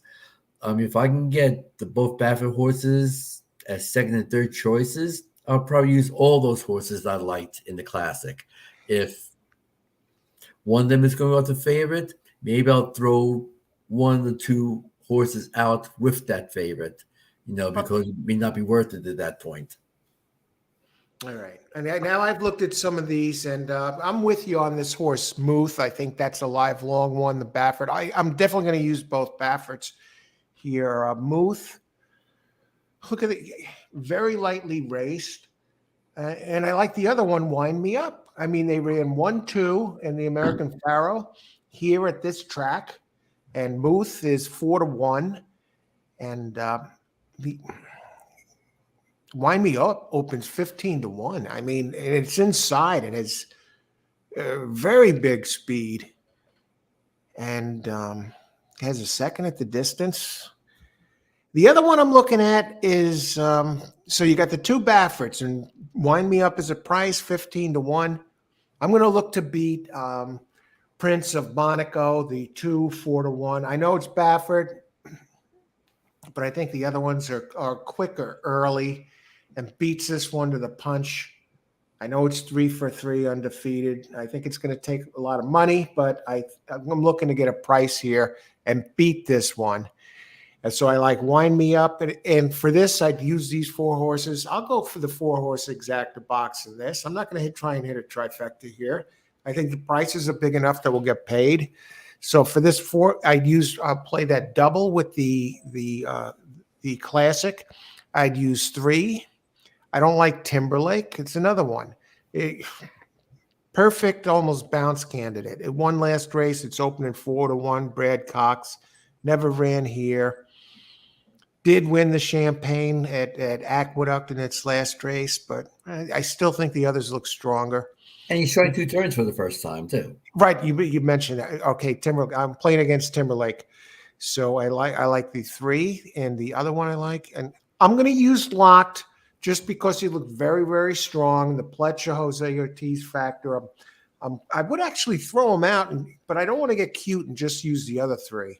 So I will include Locked in this. And 7-2, Baffert might water this one down, and we might get better than that.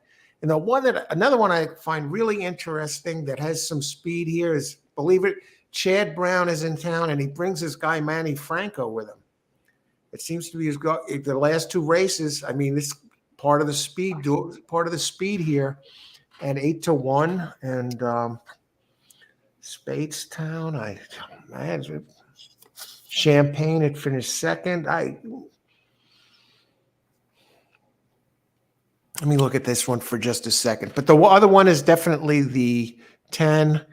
Let me think. Let me think about something for a second with General Partner. And while you guys, I know one thing is if they go with like John is saying that Baffert, and I think Muth is definitely a good horse, but I like Lock because I know I'm going to get a better price on Lock than the other 2. I think they're going to go with the Baffert horse, so I'm liking Lock for the price. So yeah, well, Muth is going to get the money. Gun to the head. I'd probably get, and I just had to pick one. I would pick Locked as well, but I don't think anything is a sure thing in this race. And the other one I like is I like the last 2 races of General Partner. They really moving in a nice direction, and they're shipping them in here.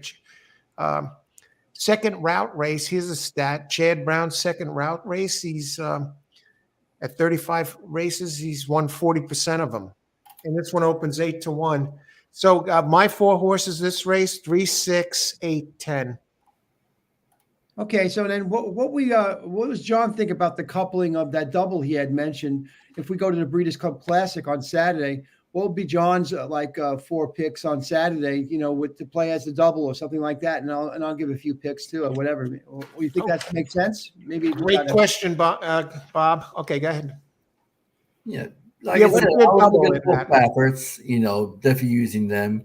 I want to look at the odds board to see how heavily anybody else is going to bet, because like I said, if I'm going to be using deeper horses going into the next, I don't want to make a bet I'd be losing money at the end. So right.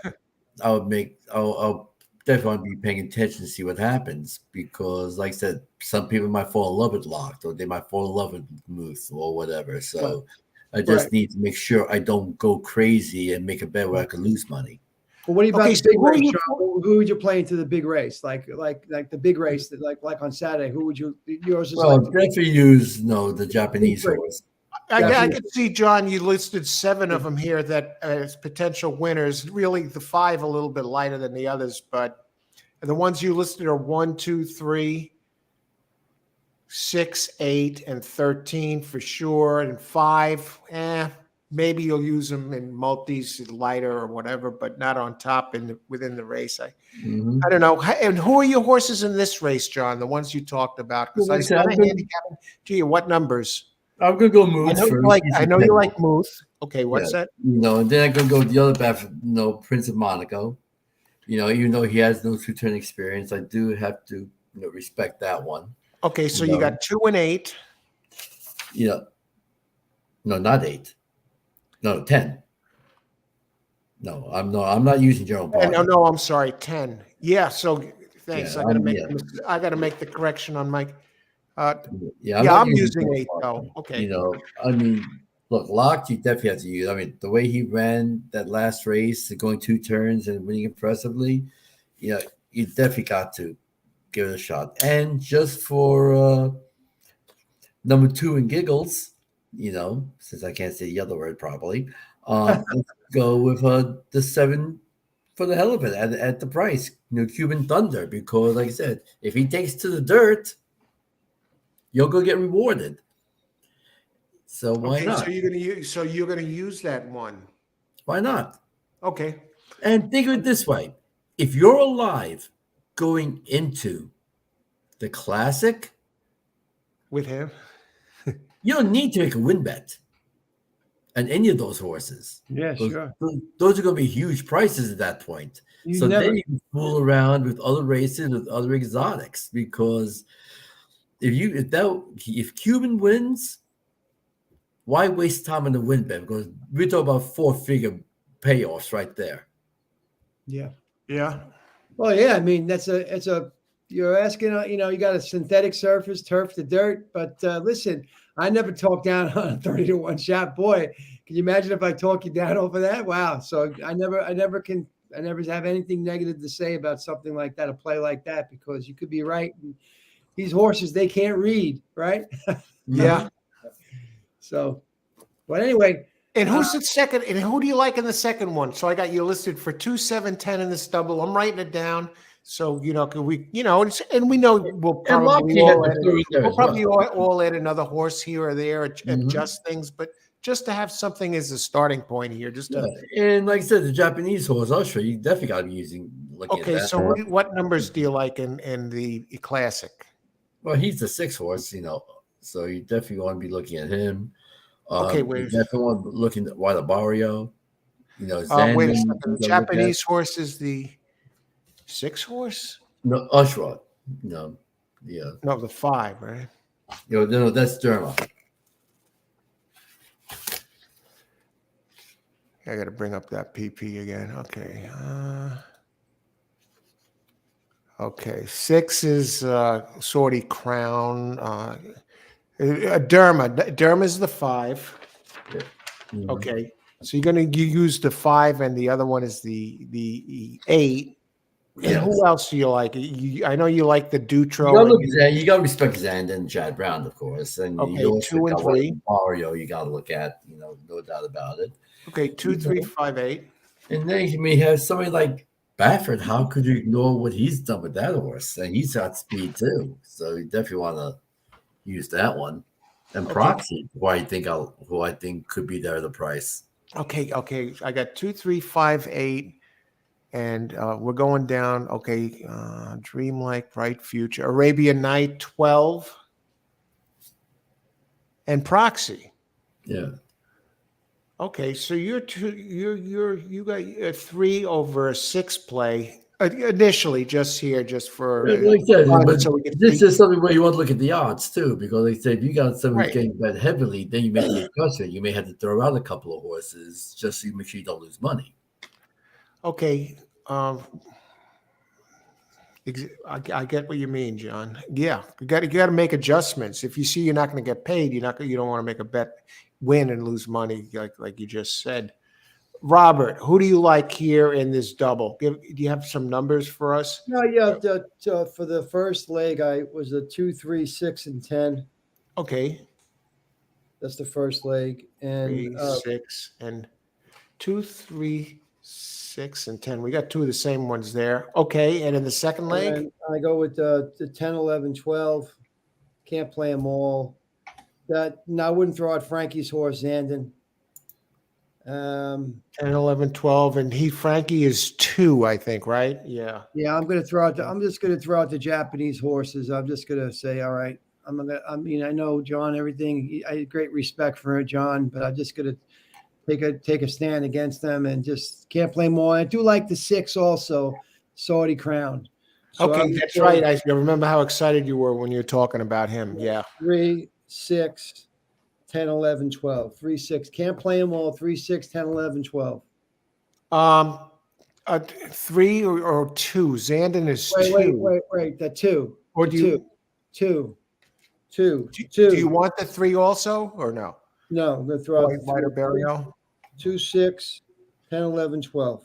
Okay, so you got 2, 3, 6, 10 in the first, and 2, 6, 10, 11, 12. So that's a 4x5 play. So okay, that's $20 for a buck or $40, and John has a 3x6 play, which is just a little less, 18 or 36. And I'll give you mine here. Oh, let me just say 13 too, because that on that last leg. So I know 13. Proxy too, like John. Oh yeah. Okay, wait. I'm just looking at the 12 Arabian Knight Proxy. Yeah. Okay, in the first leg for me, I like 3. You just double check that 3. That's the Baffert horse. Wind something, right? Wind me up. It's a long one. 3, 6, 8, 10. 3, 6, 8, 10. And in the second leg, I like 2, 3, 8. Wow. I got to add another horse. I only could be I thought I was going 5 deep. I'm going against the 5 Japanese horse. 2, 3.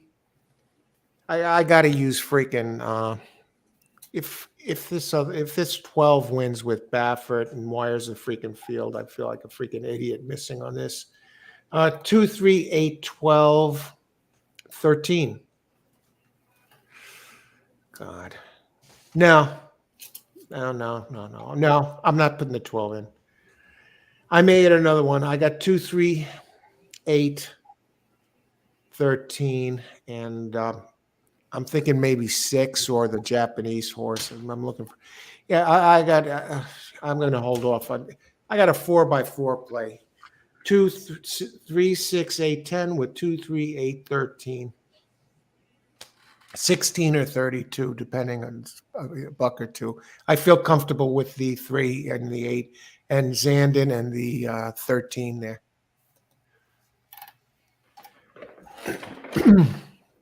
Yep. All right. I think we're in good shape, and it should be an interesting couple of days of racing. No doubt. I mean, so many opportunities out there, so many great races. You got great stories like Cody's Wish. If he wins the Dirt Mile, he's probably Horse of the Year. You got Up to the Mark for Top Pledge. If he wins the Turf, he could lay claim to Horse of the Year, and the Turf Championship. I mean, we got some great, intriguing stories, and it's going to be interesting to see how the day develops. We just want good news. We've had enough crap already. We don't need any more crap. Yeah. And it's I agree with John. I think that on Friday, if I was to look at some trainers that look at some of Weaver's horses on the turf, he's got some pretty good runners on the in the 5th race. I know 5 furlongs, it's not my forte, but he's got some really strong runners, George Weaver, in that race. And we can analyze it now. I realize that, but he's got some really great runners. He's got Amidst Waves, a very good 5 furlong horse with Flavin Pratt on board. He's got a couple of good horses in there. I would take a look at him. O'Brien, I'm not so up on. And also his number 2 horse, No Name Mets, in that race too. Another very good horse with Irod Ortiz is on board him. So Weaver, I think, has a strong hand in that 5th race on Friday, because I did a little bit of handicapping with this, and of course I just wanted to say that. And I think Donica O'Brien has a chance in the. I'm going to bat off a couple of, and then we'll have John bat off a couple of things that he might want to do on the Grade 1 7th race on Friday. I think he's not without a chance. Donica O'Brien's horse, the Caravaggio, is a very good horse out of Scat Daddy.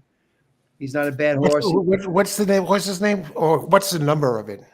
He's but the 6 horse on the he's a foreign horse. He's the race 7, the Yeah. Breeders' Cup Juvenile Filly Turf, Grade 1. I know you mentioned another horse, Warm Heart. Well, I say something about that race. That there's a horse called Austere in there that I bet at Kentucky Downs. A very good horse that has Tyler Gaffleone on. It's a Brendan Walsh horse. I wouldn't leave him without a chance. He's 12-1. He's not without a chance. I love the way what he did at Kentucky Downs, the way he rated, and he closed really strong. So he's another good horse. The 10 horse there is a very good horse there in that 7th race. I'm just going through a couple of the races that I looked at. The race 9, River Tiber, Aiden O'Brien's horse, River Tiber, very good horse. He gets the 2-hole. He's running a mile. I love this horse. The 2 horse. He's not a great price. Everyone's gonna bet him. So he's not gonna be a great price, but he's not impossible. Of course, the Michael McCarthy horse, Endlessly, is another good horse. He's a 5-1 shot in that race. He's got an Oscar Performance. Endlessly. Fine horse, huh? Endlessly is the horse, right? Yeah, Endlessly. I like him a little bit too in that race. And Aiden's got unquestionable. The French horses I'm not so keen on. The ones that run in France I'm not so keen on. But those are a couple that I looked at in that race. River Tiber, yeah. And then I'll just say that the big turf race, the 1.5-mile race on Saturday, I do like August Rodin. In the 1.5-mile race, is a pretty good horse. You're not going to get a great price on him, but I think he's a very good horse. He's a 3-year-old, but he's really shown a lot of great ability in Europe. He's 3-1. Bolsho Ballet's running, but he's a toss for me. There's a couple of other ones that are in there that I think Mustat Deef, John Gosden's going to probably go off the favorite, but I'm going to go against him with Aiden's horse.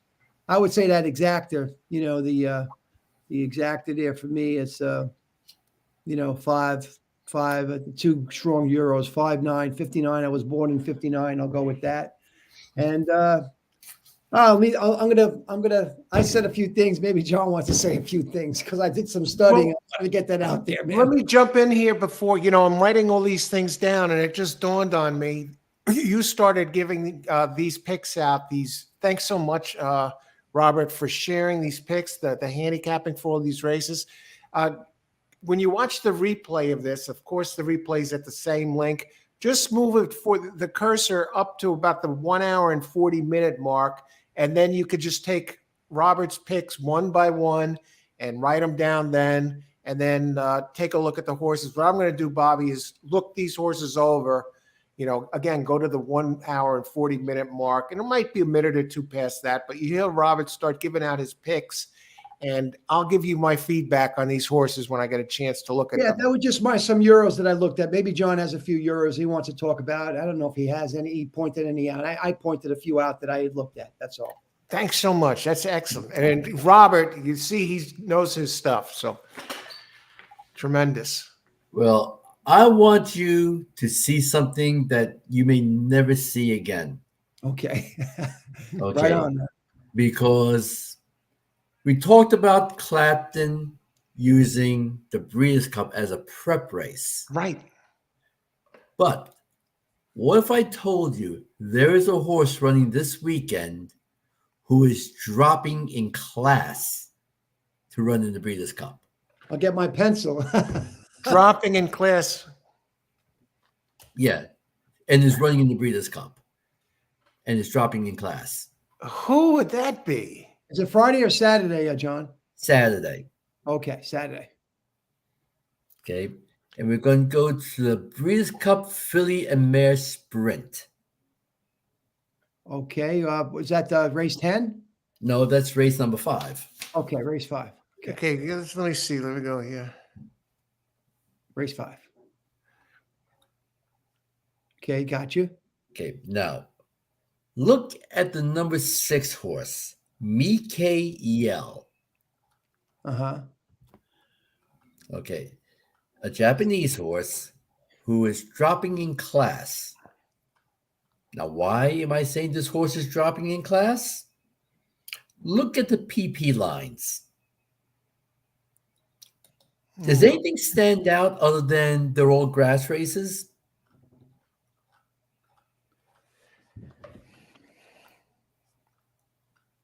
What's the horse's name? This is the 5th race, right? Yeah, the 6th race. Mikael.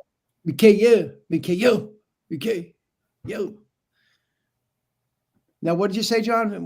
Does anything What number is this stand out? horse? The 6th horse. Yeah, stand out. It's going turf to dirt all I'm the way. seeing star. Yeah.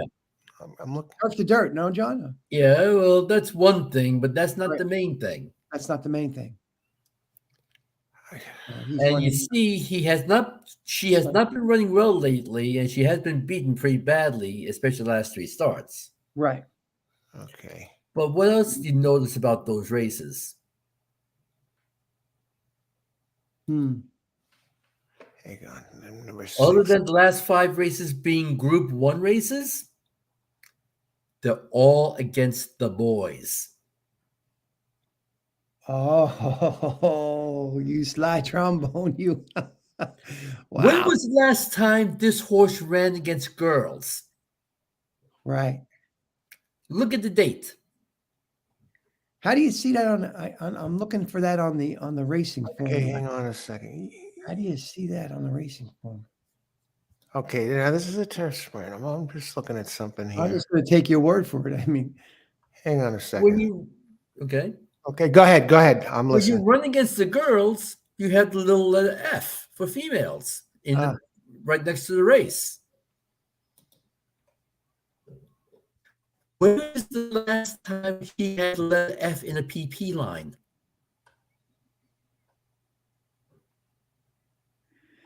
wow, this is a bomb, man.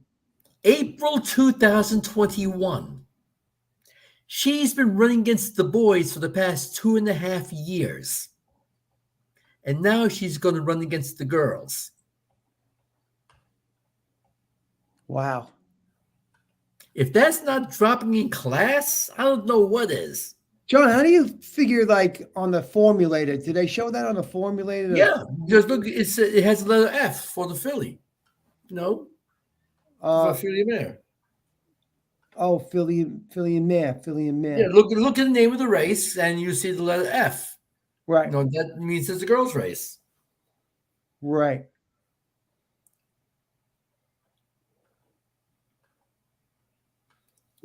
So even though she is trying dirt for the first time,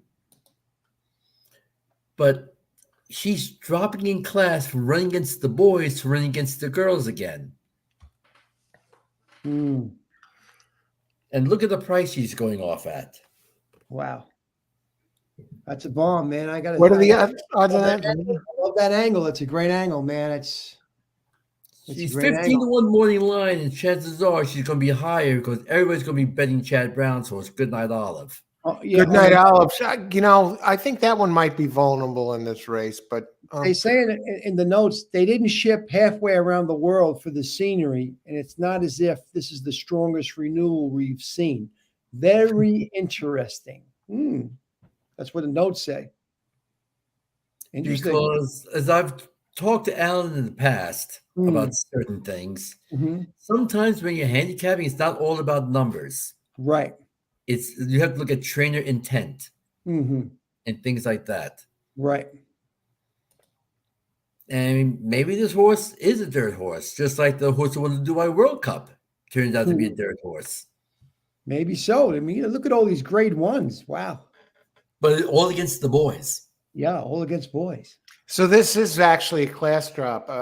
Class drop. Yeah.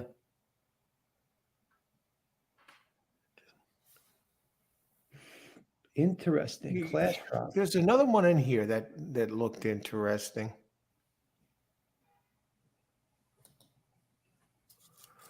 Society is going to take money. Society is going to take. Did we talk? Probably society would ask Muson's going to take money, right, John? I would think Society is the one that could upset Goodnight Olive. Well, she's got the speed. If she runs her race, she wins that race. And she did win the cotillion last year. Right. No, but that was going 2 turns. But she won the 7 furlong race at Charlestown prior to that, which some people don't realize that's also going 2 turns because it's a bull ring. But she's got the speed. And here's the thing that people may not realize.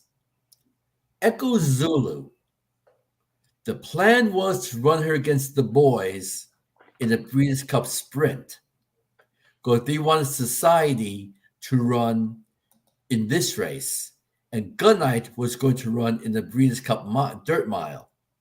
So he doesn't run against Echo Zulu. But unfortunately, she tragically got hurt, and they've had to change those plans because of it.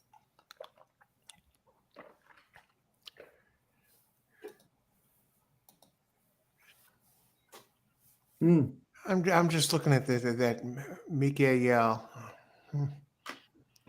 Yeah. Interesting. I'm just looking at. Doesn't win many races. It runs in G1 company. But we're running against the boys. Yeah. Okay. I get it, John. Yeah. It's the boys. And you're getting a bomb price. So we're going to mark that down for John there to keep an eye on that. Mikael 5, number 6. In the fifth race, number 6. Because that's the thing. People who just glance at it and don't pay much attention to it, they don't look for these details. Right. They just see a record, and they might just see the horse been badly beaten recently. They go, this horse doesn't belong here. There's no shot. You got to look into it a little further, a little deeper, and see what's going on. Sure. That's a good spot there, John. Excellent spot, not good. Mm-hmm. Yeah. So, Any? What do you think about the big 1.5 mile race, John? You have any opinion on that? The turf race, what day is that? Saturday, John? Yeah, Saturday. That's the class. I mean, the 1.5 mile turf. Yeah. Okay, simple. Europe. I tell you nothing new, right? I mean, look. Okay, I like up to the mark. He looked great winning his last start. But let's be honest here. Those Europeans train to go a distance, and they train to peak. Our horses aren't as good as them. They're not in as good a shape as them. And when it comes to races like that, they normally kick our butt. The only way we could win a race like that is if we steal it on the front end and use our natural speed to our advantage. Yeah. Because channel maker, right? We can't outkick them. They will kick our butts if we try to outkick them. We have to use our speed to our advantage if you want to win a race like that. Yeah. No, I hear you. I'm looking more for somebody to use underneath in that race. I'm seeing this race for the first time. I mean,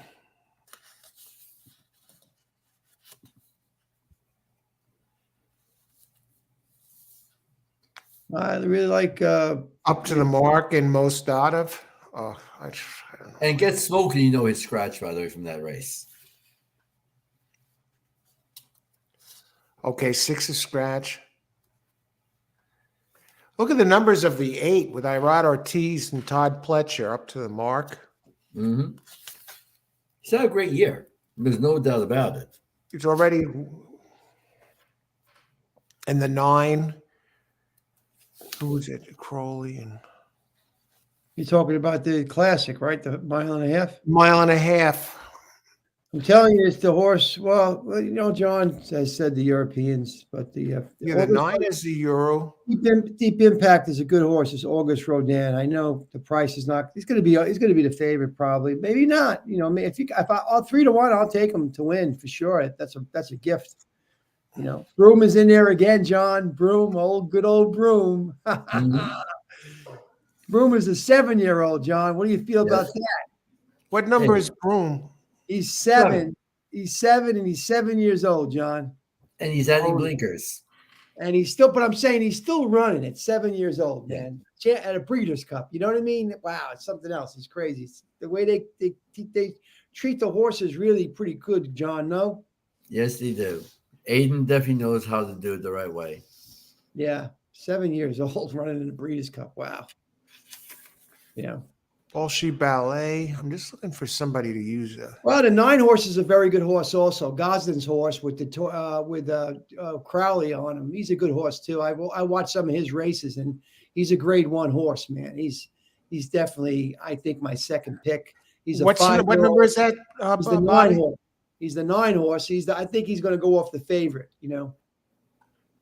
Shadewell. The Frieza Frankel, he's going to go off the favorite. I'm going to try to beat him, but with Aiden's horse. Oh yeah, I think 8 and 9 are looks like possibly the ones to beat it in the brief amount of time I've looked at it. One that's jumping out at me at a price is 4, Aiden O'Brien and Johnny V. Well, the Also, thing is, Ballet. I'm not convinced. I'm not convinced on Bolshoi Ballet being in this. August Rodin has run lights out in Europe. He has really, really exceeded his. I think is one of his best chances to win. Even though you take the 1-2 back at Ascot, he just didn't have a good day that day. But if you look at the Irish Championship stakes at 1.25 miles, boy, he looked terrific. I watched that race. He looked terrific there. Irish Derby, terrific. But that's my personal opinion. He's a 3. He is a 3-year-old. So I don't know if John wants to talk about that, but I do like Deep Impact. So the breeding. The thing is, in a race like this, I always go to Euros first. I will go with the older horses first because more experience and all that stuff. The 3-year-olds, they may look good, but to me, they have a lot to overcome in this race. Yeah. That 9 seems to be. Yeah. Seems to be getting better with age. I think the 9's going to be tough. 9, 8, 4, 4, 8, 9. I mean, look, we haven't even mentioned the horse who ran the York de Triomphe. The 2 horse. Yeah. I mean, some people say the Arc is the best race in the world. This horse ran 3rd in it. Yeah, the thing is, John, I have a tendency, you're right, and he's going to get good ground, but they always get such soft ground there, you know what I mean? And I don't know. When Freddie Head sends a horse, I don't want to take you off this horse, of course, but it's not my pick. But not impossible. But I don't know. I have a tendency because of that give in the horses always got that give. You know what I mean, John? Mm-hmm. Oh, but that's my feeling on it. But when when Freddie Head sends one, even Fabre sends one, I have to take a look at it. I think I might have looked at Ernesto's races and I wasn't too impressed. But listen, I could be wrong, of course. 8-1, I ain't not gonna, could have rates an upset chance in the notes. Why not? Yeah. I'm just looking at the 2 there. I'm just looking at big layoff. The 2? No, he ran a 3. Yeah, and 2. I'm just looking at. It was off from November of 22 to August of this year. Oh, he ran well in New York, right? Held up rally, 1.5 out, stayed on well, final, nearest finish. I just feel like the Irish are just got the hand here. Irish and, of course, John Gosden has the hand here, those 2. That's my feeling. I don't know. That's what I think. I think I gave you Donica's horse, and I like the 10 the day prior. I'll bet him. I had Austere on the Kentucky Downs. He gets Rosario. I think he gets Pratt, or has got a good rider. Austere's a good horse. And I like those Weaver horses. Those Weaver horses I pointed out. Watch out for them in that 5 furlong race. You know what? I'll make a Weaver trifecta box. That's what I'm going to do. Weaver. On Friday, tomorrow. Oh, okay. There's a 5 furlong race, Breeders' Cup Juvenile. Oh, wait, I think it's going to go to that 1 hour and 40 minute mark and look these over tomorrow. I'm looking at these What about 11? Frankie Dettori gets up again on King of Steel, number 11. It looks like it finished 8th, but only won. And oh, did it finish 8th? You got respect. I mean, the horse looks good out there. You got Frankie. I mean, he's been coming into the race. And he gets right back on, gets them out again. Got respect. Coming back on, am I seeing correctly? It's coming back in 11 days? Yeah, they do things differently in Europe. Sure, they come back and win, man. They come back and win. Well, it's only a 3-year-old, so it should be able to bounce back. It's not a little more than maybe an older one would at that age. Got beat by August Rodin, beat him, at Leopardstown. He did go up against August Rodin a couple of times, and he was beaten 3 times. Good eye, Bobby. But listen, I'm just saying. Carrying 129, and how much is Rodin carrying today? He's got to be carrying, he goes from 129 to 122. Wow. That's a nice break. Wow. Especially at 1.5 miles, the weight makes more of a difference. So you could bump him up a little bit in the speed department. Gosden horse has age. Gosden horse has age, and he definitely has more experience. So it's a 5-year-old. He's got grade 1s here. And the interesting thing, Johnny, John Gosden, he doesn't have him. He's got Crowley riding him. And Right. Dettori rode him to the win at Juddmonte International Grade 1 at York. But Dettori gets off to ride the other horse, King of Steel. That's interesting. Yeah. You got to wonder if they go. And Crowley's been riding this one all along, and you got to wonder if it was Dettori's decision or they want to stick. Yeah, with maybe. Crowley. Yeah, you're right. You're right. You pointed that out, John. Alan, you're right. Crowley has been riding him. Well, he has to go with him, right, John? He has to go with him here. Definitely. He did. They're very honorable out there. Yeah. Well, I like John's pick in that race 6, the Japanese horse Mikkei Yai. I'll have him, man. That's an interesting going against. Like I said, you don't see class drops too often, and that's a class drop. And that's a nice catch. Class drop, right? Going from the males down to the. What race was that? That was a Saturday race, right? Yeah. Yeah. What race was that? Sprint. It's the race with Goodnight Olive. What is that? Race 6 or 5? 5. Race 5. Race 5. Okay. Goodnight Olive is the number 1 horse in that race. Right. Gotcha. 6 to 5. And you picked the other one out, Robert. What was it? Society something? I think that one could. I think that's the one that could upset Goodnight Olive if she runs her race. Yeah. Sure. Yeah. Well. Gentlemen, it's been nice, man. Guys, it's been an absolute blast. And hopefully everybody, if you watch this again, you got a couple days to actually, if you want tomorrow's picks, you may want to watch this earlier, but they start later in the day. So some of these fancy picks start around the 1 hour and 40 mark. So you may want to jump forward to that and write them down, or you take it a little at a time and take a look at these horses, because you got John, a pro in this business, professional handicapper, Yes. and analyst, and in this game for years, a winning analyst, and Robert here, he's been giving out picks, and you see him on this show numerous times. The picks he's given out and the work he puts into this. He just gave us a lot of picks here, right, which opened up at second stage of the show. Yeah. So for races both Saturday and Friday and Saturday. I don't know. It's weird this year, but I think what John said was you got to really look at the board, the tote board. Look at the and then make your picks, because you might get some good prices on some horses that are not, you know what I mean? But right now it's tough to me. It's pretty tough. It's a tough field, really. I don't know, John, about you, but I think it's a little bit tough this year, but Oh, you're getting some prices in different races. You just have to, you hope to get lucky. I remember last year on a Friday, Simon Callaghan had a Magna Tabor horse. It was a Magna Tabor horse, and running for them with the colors, the O'Brien colors. And boy, that was a bomb. It was like, oh, he paid like almost $30. And I said, wow, I let that one get away. I mean, but I don't see anything like that this year in terms of that 30 to 1, shot, whatever that high price horse. But listen, things can change. So Yeah. Hey, and there is one thing that's going on this week. It's this weekend. It's that time of year again. Am I seeing correctly, or the Kentucky Derby Supers Pool futures has opened up? Yeah. All right, Bobby. I'm Bobby? sorry. Oh yeah.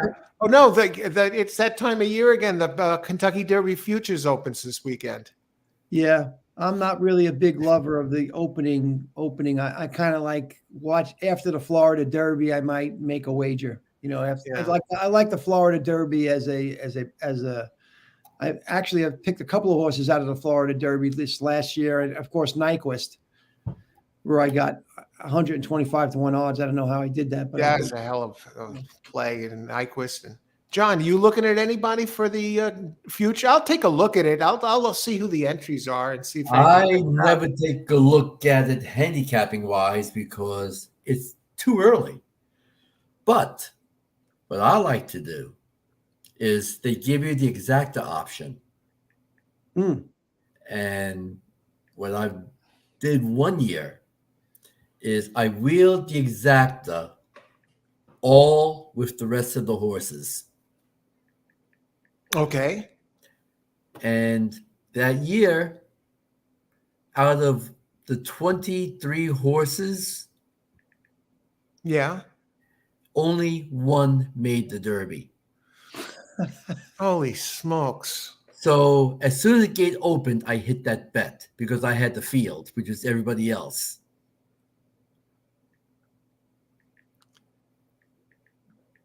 wow. And that's the way I look at it. Why am I going to go and try to figure things out? It's way too early. We don't know who wants to go the distance or wants to go that far or who's going to make it. So instead of betting one individual horse, give me the field where you're going to have over 300 horses. And most of them who are in the race will probably be in the field. Right. Well, I see the logic there. Well, I'm going to take a look at it either way. I'm not saying I'm going to bet on it, but I'm curious who they list and what the odds are going to be. Well, that'd be my bet, not to win, but just to hit the exacta. Good luck. Yeah. I could run last and next to last and hit the exacta because they're the only ones left. Oh, gee. Well, gentlemen, it's been a pleasure. Thanks so much for joining the show tonight. And it's a blast as always. And I want to thank everyone who's watched tonight. Alan. I want to wish everybody luck and enjoy. And have a good night, everybody. Bobby, John, thanks again. Talk with you soon. Let's go get them tomorrow. And Saturday. Okay, you too. Have a good night, everyone. Good night.